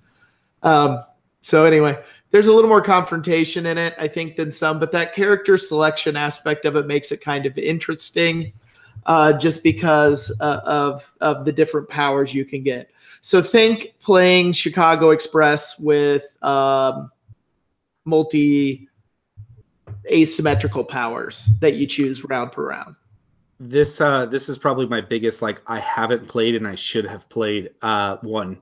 I have not played Iberian Rails, but I was like kind of on it. I didn't kickstart it, but Joe Salen got it, and it's like one of the few train games we can play together and both enjoy our time. Well, what about you, Ryan? Number 6. Number 6 is one that you mentioned earlier that you had as an honorable mention, but didn't have a chance to play more. I haven't played it as much as I would like to, but that game is Gloomhaven. I just think that the game has a really good system behind it. As far as dungeon crawls go that I enjoy, it's pretty much the only one in existence because most of them suck. But when you can eliminate all of the dice from your dungeon crawl and turn it more into a hand management strategic decision-making game than a dice chucker, I think you've done something for the genre that really helps move it forward, or at least into the eyes of a new group of players that otherwise would avoid it. I can't play it more right now because I don't have an insert. I haven't punched my physical copy and refuse to do so until my insert arrives because I can't handle the organization of that box without some type of paid solution. I just don't think I can do it, but it's going to get there eventually.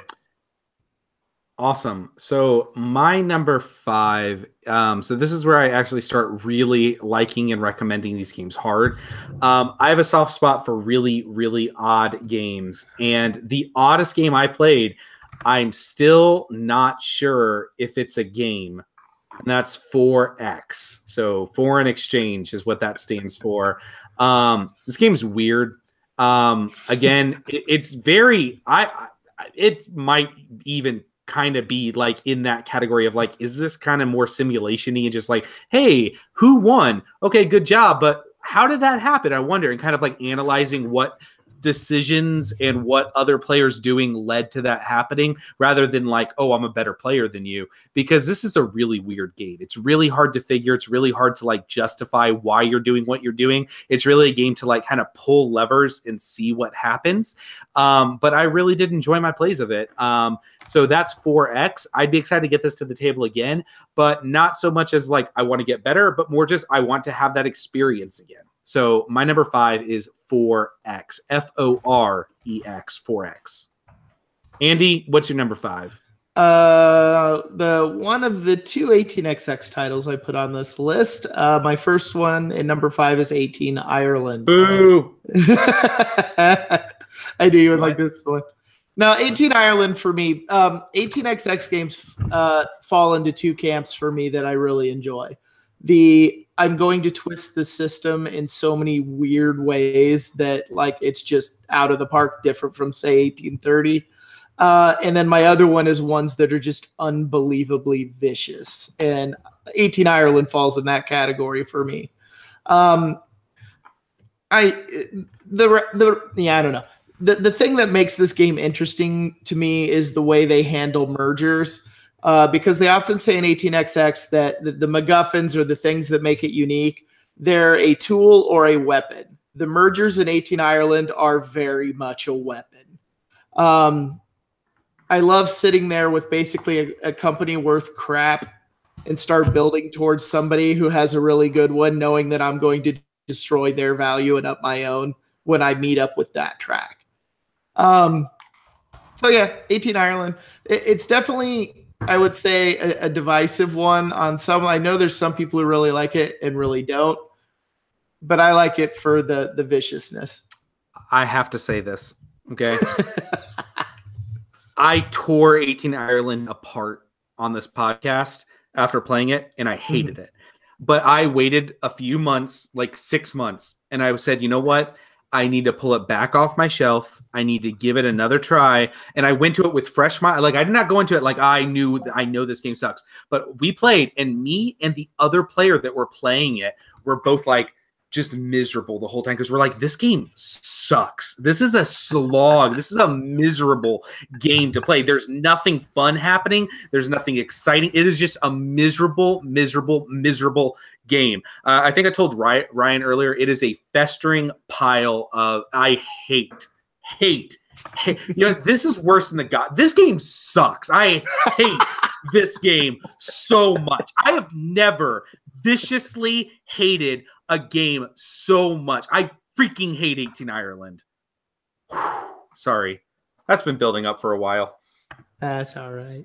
I've never played it, and I love it because Joe hates it so much. It sucks. It's mean. It's my new favorite game. I love it because he hates it. Yep. What's your number 5 there, Brian? Let's move on. Brian, huh? Brian. He was so angry he forgot your name. That's what I put Charterstone at number 5 because I really enjoyed it, and it also makes me happy that you screwed it up so badly. So badly. And I would rather play again screwing up in the exact same way for the exact same length of time than play one round of 18 Ireland. Wow. Charterstone's so it's just a surprisingly fun game. I wouldn't call it a masterpiece in any way. It's just a lot of fun. I enjoyed it, and it's fast. I would rather put my hand on a barbecue grill than play 18 Ireland. I would rather stick my arm in a deep fryer than play 18 Ireland. That's what it feels. Okay. Sun is warm. This is not. I really am this angry about this game. My number 4 was a game that really took me by surprise. And that is Welcome to Centerville. This game I had no expectations for, even though it is from the designer of Dominant Species. I had zero expectations because I do not enjoy games that have the Yahtzee mechanic in it. But man, this game really surpasses it and does it in such a cool way. I love city building games. I love infrastructure games. And this game was awesome. I loved Welcome to Centerville. In fact, I loved it so much. I played this game twice in a row one day, and then the next day I played it twice in a row again. I loved Welcome to Centerville. I think it was a fantastic city building game. Chad Jensen is now 2 for 3. Welcome to Centerville. Fantastic game. Really innovative, very unique, and it does the Yahtzee mechanic in a very, very special way. I'm excited to play this game more. My number 4 is Welcome to Centerville. I have to stop you for a moment. Hold on. What 3? Yeah, that's what I was going to ask. He's 2 for 3, Dominant Species and Welcome to Centerville. And then the one that's not included in the 2 for 3 would be Urban Sprawl. Because it's just. What about like Combat Commander and Dominant Species, the card game, which is a festering pile of shit, and a bunch of other games? No. Okay, well, nobody plays those. I don't know. A lot of people play Combat Commander. Okay, yeah, I know. But the 3 that most people talk about, there's like a group of people that play Combat Commander, but they probably don't listen to this podcast. Fair enough. My copy of Welcome to Centerville is stuck at Cool Stuff with my copy of Altiplano that has not released yet. So, sad day.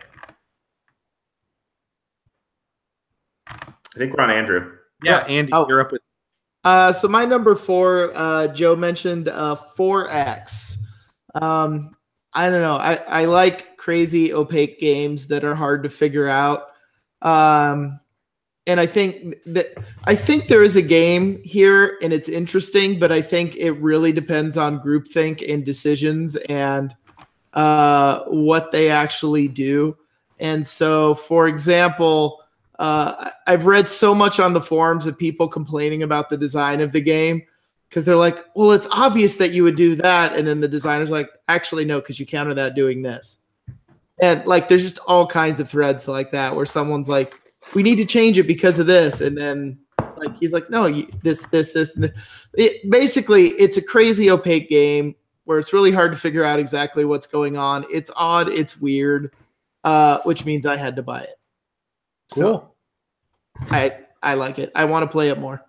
Andy likes games that smell terrible when you open the box. Oh, God. Andy, you're not kidding on that. I had to leave that like airing out in the closet for like 3 days. Just go buy a ton of copies of Stone Age, man. Just buy Stone Age over and over and over again. My son's getting close to where Stone Age might work. So, yeah. All right, Ryan, what is your number 4? Keyper, moving. All right. My number 3 is a game that we have not really spent a lot of time talking about. Hopefully we will soon. Import Export came out this year at the beginning of the year. The Kickstarter was delivered. This game is great. I've been playing this like crazy recently because it is like the filler I reach for when I am playing with a group because it is the filler for the type of groups that I play with. It is thinky, it is deep, it is interesting, it's unique, it's fascinating. I love this game. It's probably the best filler game in my collection. If you have 4 players that know what they're doing doing, you can knock this thing out in like 30 minutes. It's great. I love the expansions. They're fantastic. Import, export, 2 giant thumbs up. Jordan Draper, home run on that one. Very excited to see the other games coming out this year. Moving on to Andy for number 3. Which is the next game I'll probably make Joe angry about. So my number 3 game was Time of Crisis. So I don't know. I enjoy this game. It has the kind of the aspect of card play that I like, where you choose your hand. So it's kind of like, what other did that? Was it Rococo? That's kind of what it reminded me of. Or Tramways, where you kind of select cards out of your deck to use them, and you got to cycle through them. I don't know. It's kind of a neat little introductory war game with an interesting card mechanic to it, and it's based on player decisions. There's a fair amount of randomness in the events, but that's kind of historically accurate because at this time was like the most god-awful time for Rome in their time period. So that doesn't bother me when there's kind of a reason for it being there other than just a mechanic. I had a really good time with it just because it's kind of sandboxy, kind of, you get to make your own decisions and live and die by them. When we did play it, there was a guy that complained about, well, how could we have stopped him doing that? I'm like, it wasn't that we didn't stop him doing that. It's that we didn't stop him doing that 3 turns ago when we should have. That led to that victory. So I don't know. I haven't played it yet enough with probably the right mix of people, but I really did enjoy it, and I definitely want to get some more out of it. I don't like this game, but I at least know that I don't like it because it's not for me. 18 Right. Ireland is supposed to be for me, and that game sucks. Time of Crisis. I was reminded that I have played that game, and I think you're wrong. I don't think it's that bad. It's not bad. Trust me, there's forums of people that agree with me, and there's forums of people that disagree with me, but enough people share my feelings that this game just deserves to be burned that I feel justified in feeling this way. It's a miserable slog of a game. 50% of the world is stupid, right? So, well, 50% of the world doesn't agree with me. So, well, that's not necessarily true. That's true. Probably most of the world doesn't give a crap whether 18 Ireland is a good game or not. That's correct. Yeah, that would be, yeah. 99% of the world has no opinion. What is your number 3, Ryan? Number 3, we are up to Altiplano. Moving along. My number 2 is Gaia Project. Done. Andy? 18CZ. I liked it. I don't know. It's an 18XX game, guys. There's more of those out there. Yeah. Well, the other thing that 18CZ is higher up on is I think it's partially based on hope, and I'm gonna get this done over spring break. The other guy who's an 18XX fan in my group, we're gonna do the 2-player variant on it, which I've heard is very interesting, and I want to see if that's true. Cool, let me know. Ryan, go ahead, hit us with your number 2, man. We're back to me already. It is Lisboa, which is on nobody else's list, I don't think. I have not played it. I played it a couple times, and I just don't know how I feel. It's fine. I thought it was really good. Really well done. People complain about the cohesiveness of the actions, which is weird because I feel like that's a standard complaint in pretty much all of his games. And I thought that this one was much more clear than all of the other ones were, but apparently not. So I've talked about it at length before. I did a video review. If you want to know more, go look there. So my number 1, I have not told anybody what this is, and I'm about to drop a bomb, okay? My number 1 is a game called Sidereal Confluence, Trading and Negotiation in the Elysium Quadrant. Or as I like to call it, Sidereal Confluence, or How I Learned to Stop Worrying and Love the Bomb, because it has a long, unnecessary subtitle to the game. This game is bananas, like Gwen Stefani bananas, like for real. This is a massive. I have a picture on Twitter from a couple weeks ago when I played it, and we had a 6-player game, and this guy had like this giant table, and we did not have enough room for this game. But it is a massive, crazy, insane negotiation game that's taking place real time, where you and the other players are these different alien races that have these different machines that you input cubes into to shoot cubes out, and then you take these cubes and you trade them all over again, but you're all super asymmetrical and you all need different things. And the way the game is set up is just making you trade and making it interesting.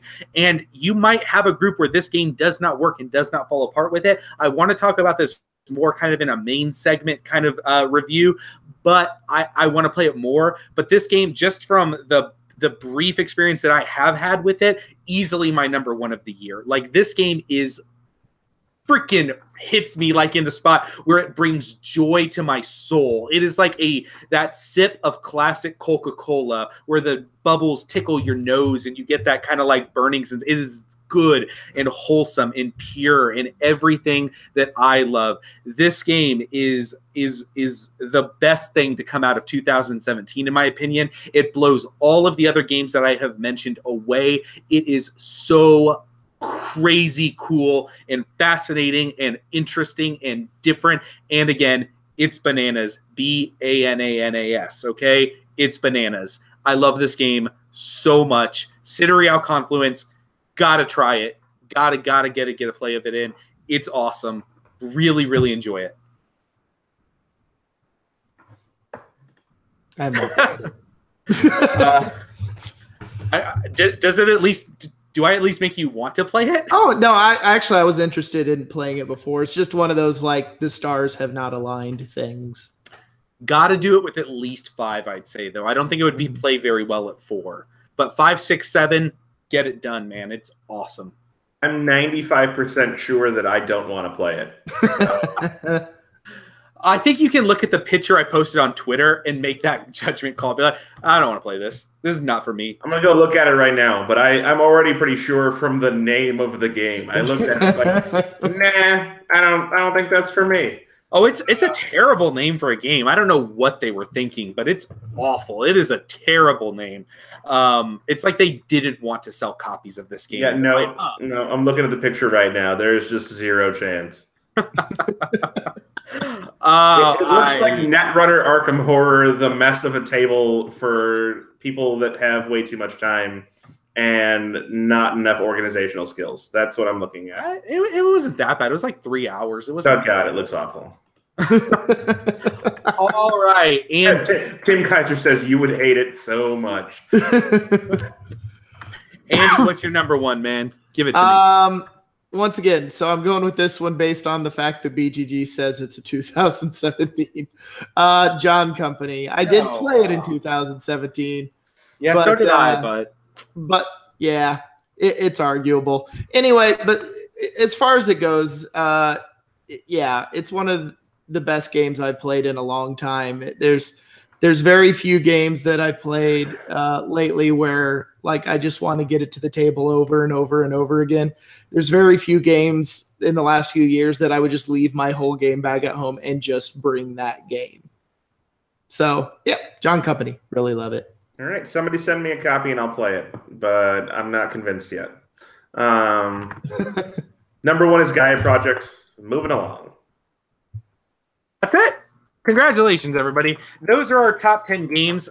Clay just texted me from Reno, and he said, hey, make sure everyone knows that my number one game of this year, besides everything that I published, was the Concordia maps. Sorry. Of course. He said Age of Steam, but I think he knew Concordia. Well, we'll say this, Clay.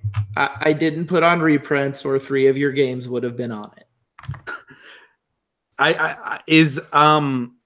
What he's putting out this year, Pipeline, it's going to be his first non-reprint, right? I think so. Yeah. All right. Yeah. He's kind of ran the well dry as far as like all the good games that we wanted. He put them all out for us. We all have access to them. There's still plenty on Heavy Cardboard's like favorite game list for him to go find. Yeah, but how many of those? Anyways, that's not. It's a whole different deal. All right. So, Ryan, there are a couple of questions, and I think the first one is very much geared towards you, especially because I don't consider us board game media. I consider us just a thing to listen to. What role does board game media play in the hobby? I think that question has no straightforward answer. Yeah. Insofar as board game media isn't pervasive. Well, maybe it is. I don't know. It's very hard for me to answer that question, given that as a producer of board game media, I am somehow not a consumer of board game media, right? So I've been on podcasts, I've made video reviews, I've written reviews, and I use none of those things in board game media. And so I think part of the answer to the question is it plays whatever role you want it to play, right? I mean, for me, the role that I want board game media to play in my board games is essentially no role. I want to be a contributor, but I don't want to partake in that because I like to form my own opinions. Other people are exactly the opposite, right? Other people have the desire to know whether or not they're going to like something before they get it. And part of the enjoyment for me is experiencing it fresh and new and not knowing as I go into it. So I think the answer to the question here is that it really varies depending on what you want it to contribute. I would say that that's true for anything, right? I mean, overall, I think that the explosion of board game reviewers and the explosion of board game availability, although still not really having a strong advertising component to it, has helped boost the hobby. I think people getting out there and giving opinions has helped the hobby grow. But for me, it doesn't really play a role at all. But for a lot of people, I think the media is a very helpful resource in terms of allowing them to easily get into the hobby. It kind of increases accessibility and maybe expands the hobby to a wider audience, but I'm not entirely sure that we're really expanding much beyond the circles we'd be expanding to a little bit more slowly anyway. So. Right. I'm sorry, Andy, what about you? As somebody else that's kind of a part of a different media outlet than this specifically, what do you have anything that you feel as far as like what role board game media does play in the hobby? I actually agree fully with Ryan's take. That's what I was thinking right before he said it, that it's the role you want it to play. I think the trick with that, though, is knowing what role you want it to play if you're going to get into it and do that accordingly. So if you want to be a quote unquote reviewer that's going to get a bunch of review copies, or if you want this to be a full-time gig, then you're going to be putting in ridiculous amount of hours to make that happen. Yeah. By the way, if you want review copies, check yourself and make sure you actually want review copies. Yeah. Yep. Absolutely. Because then, because it forces you to play what you have to play. Like when you're sitting on a backlog of 100 of them, tell me that you actually want those review copies now. I've been there. Yeah. And so I think the important thing is when somebody wants to get into it, know what you want out of it, plan accordingly, and expect that. So like I got to the point now where I'm like, I just like throwing my opinions out into the ether and see if anyone resonates with them. And so I've got a great vehicle to do that in the Good, the Board, and the Ugly. It's very low pressure. And that's what I want. I don't want to do it full time because Amen. It would become my job and then I would have to find a new hobby.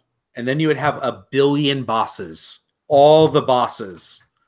So this question was kind of spurned out of a question that somebody asked me, what is your role in board game media? Which is a different question than what I asked you guys. So I figure like, I don't know how to answer what I asked you guys, but I know how to answer the question that they asked me, which is, what is your role in the board game media? To which my response is, I had a job where I worked 10-hour shifts and I needed something to fill my holes. My job was very monotonous. It was very boring. And I needed something to put in my ears that entertained me and that I had fun listening to about something that I was interested in. I saw that there was a dichotomy between board game podcasts that were super informational, that I enjoyed the content, and other podcasts that were very fun to listen to because of the people and the way that they went about it. And I decided that when this thing was going to form, that I wanted to try to merge and marry those things as much as I could. And there are other board game podcasts that do have a very fun, light atmosphere, but I really tried to take it to a point where we really just kind of have fun, no notes, just show up, enjoy ourselves, and give people something to listen to for a very specific aspect of the hobby that there was not enough coverage of, even though the people that are covering it are doing a much better job than we are. I just wanted to provide something for people like me that needed something to put into their ears that they could be entertained by listening to and feel like they're just listening to people that are friends talk about games. And that's what the Deep End is. We are not a review show. We talk about games and we give opinions, but we are not reviewing games. We're not trying to be a media outlet. We're not trying to be your resource for board game information, which is why we don't really care that we're infrequent with our releases. We release them when we have time to, because none of us care about making this a full-time thing. It's something we do for fun. So I just want everyone to keep that in their mind, that we're not trying to be anything. We just are what we are. And if you like it and listen to it and download it and you find enjoyment and solace from that, we're happy that we can provide you with that. And yes, I do agree. Ryan has a filthy, filthy mouth. He's a very naughty boy. I definitely am, and I agree entirely. Yeah. Well, and even like my podcast or the podcast I got invited to be on, that really grew out of a selfish reason, in the sense that it allowed us to blather on for 2 hours about board games in another area. So we didn't spend 2 hours of our game night blathering on about board games. Well, we have one last segment that we're going to run through real quick. But Ryan, why don't you give us a game to hype something you are excited about that's coming out? Nope. Pipeline. Yay. Cool. Clay's not here to self-promote, so Ryan. Yeah, I helped out. Pipeline. Look for it at question mark. Maybe Gen Con, probably later, but I think he's aiming for Gen Con. Cool. Andrew, what about you? Give us something to hype.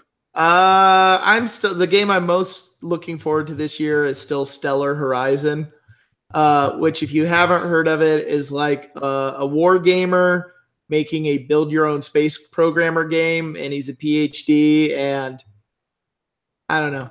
PhD doesn't mean anything. I have one of those. They're worthless. True. But he used to apparently design scenarios for World in Flames, and he's like, I want a shorter version of this in space that you can play in a weekend. I don't know. It's just one of those, like, this looks stupid in all the ridiculously fun ways, so I just need to see it. Fair enough. So I'm going to mention my hype simply for the fact that people can bug me about it and stay on my ass about it, okay? I am currently working on a prototype, and this Saturday should be the final time of actually building the prototype to have something to play. But me and a friend of mine have officially put a prototype together that we are excited about. We do not really have a name for it right now, but we are trying to attempt to make a heavy economic Euro that is focused around building a movie studio and producing movies. So you're bidding on scripts from other players, you're hiring actors and actresses and directors, winning awards, doing everything, booking release dates, releasing trailers at optimal times, all with the chance to get buzz out about your movie, but then capitalize by being able to transition that buzz into actual money that you can then funnel back into your movie studio. We're very excited about it. It's very rough, but this Saturday is kind of like, I hope to show you guys some really awesome pictures, because we're going to be building the prototype. I'm really excited about it. If I'm at a convention this year, I'll probably have it with me, and I'll be scheduling maybe some playtest sessions of it, but I'm really excited about it. And I'm saying this not to like hype myself, but to make, if you're listening to this and this sounds exciting to you, ask me about it, because I want to be held accountable to actually make this happen, because so many people have an idea for a game, and this is my thing. I am pushing myself to actually make this thing happen, because so many people are like, oh, I have this idea for a game, and that's all it ever is an idea. And I am pushing myself to actually make this a real thing that one day might be in your hands. So that's what it is. I'm excited about it. If you're excited about it, tweet at me, and hopefully I'll have some more information about that soon. That's what I'm hyping, is the game I'm working on. We are the Deep End Podcast. Andrew Dennison is of The Good, The Board, and the Ugly. You can catch his show way more regularly than ours over at The Good, The Board, and the Ugly on YouTube and on iTunes and everything else. You can reach out to us if you have a question you'd like to ask us, thedeependgames@gmail.com, Or if you want to send an email chastising Ryan for all of the bad things he has ever done in his life, please send us an email. We love getting those. A really long email. I hope that guy still listens. And we love you. It's just we found it deeply amusing. The Deep End Pod on Twitter. We have a Facebook page, but don't go there. We have a guild on BGG. You can find our episodes there if that's a place that you'd like to subscribe to our episodes. And also we have a Slack channel where we are pretty responsive, but just tweet at us. I'm on Twitter all the time. So you can tweet at us or reach out to me personally on Facebook or any of us. Where can people find you on the internets, Ryan? Twitter at Slacker and sometimes on the Dice Tower. I have a new camera, so there will be new videos coming out. Awesome. And Andy, where can people find you on the interwebs? Either on the Good, the Bored, and the Ugly podcast, or I tweet, and I believe it's at Denison Science, because I made it when I was a teacher. And let me just say this. We feel bad that Clay isn't here, and Clay feels bad that he wasn't able to be on the episode tonight. Please, please, please reach out to Clay on Twitter. He's at Gamma right now, and just tweet super inappropriate things at him all weekend long. Please direct message him, like dick pics, the whole 9 yards, anything you can to make Clay really uncomfortable, okay? That's us. We are the Deep End Podcast. Thank you for joining us. Goodbye, everybody. Peace out. Night.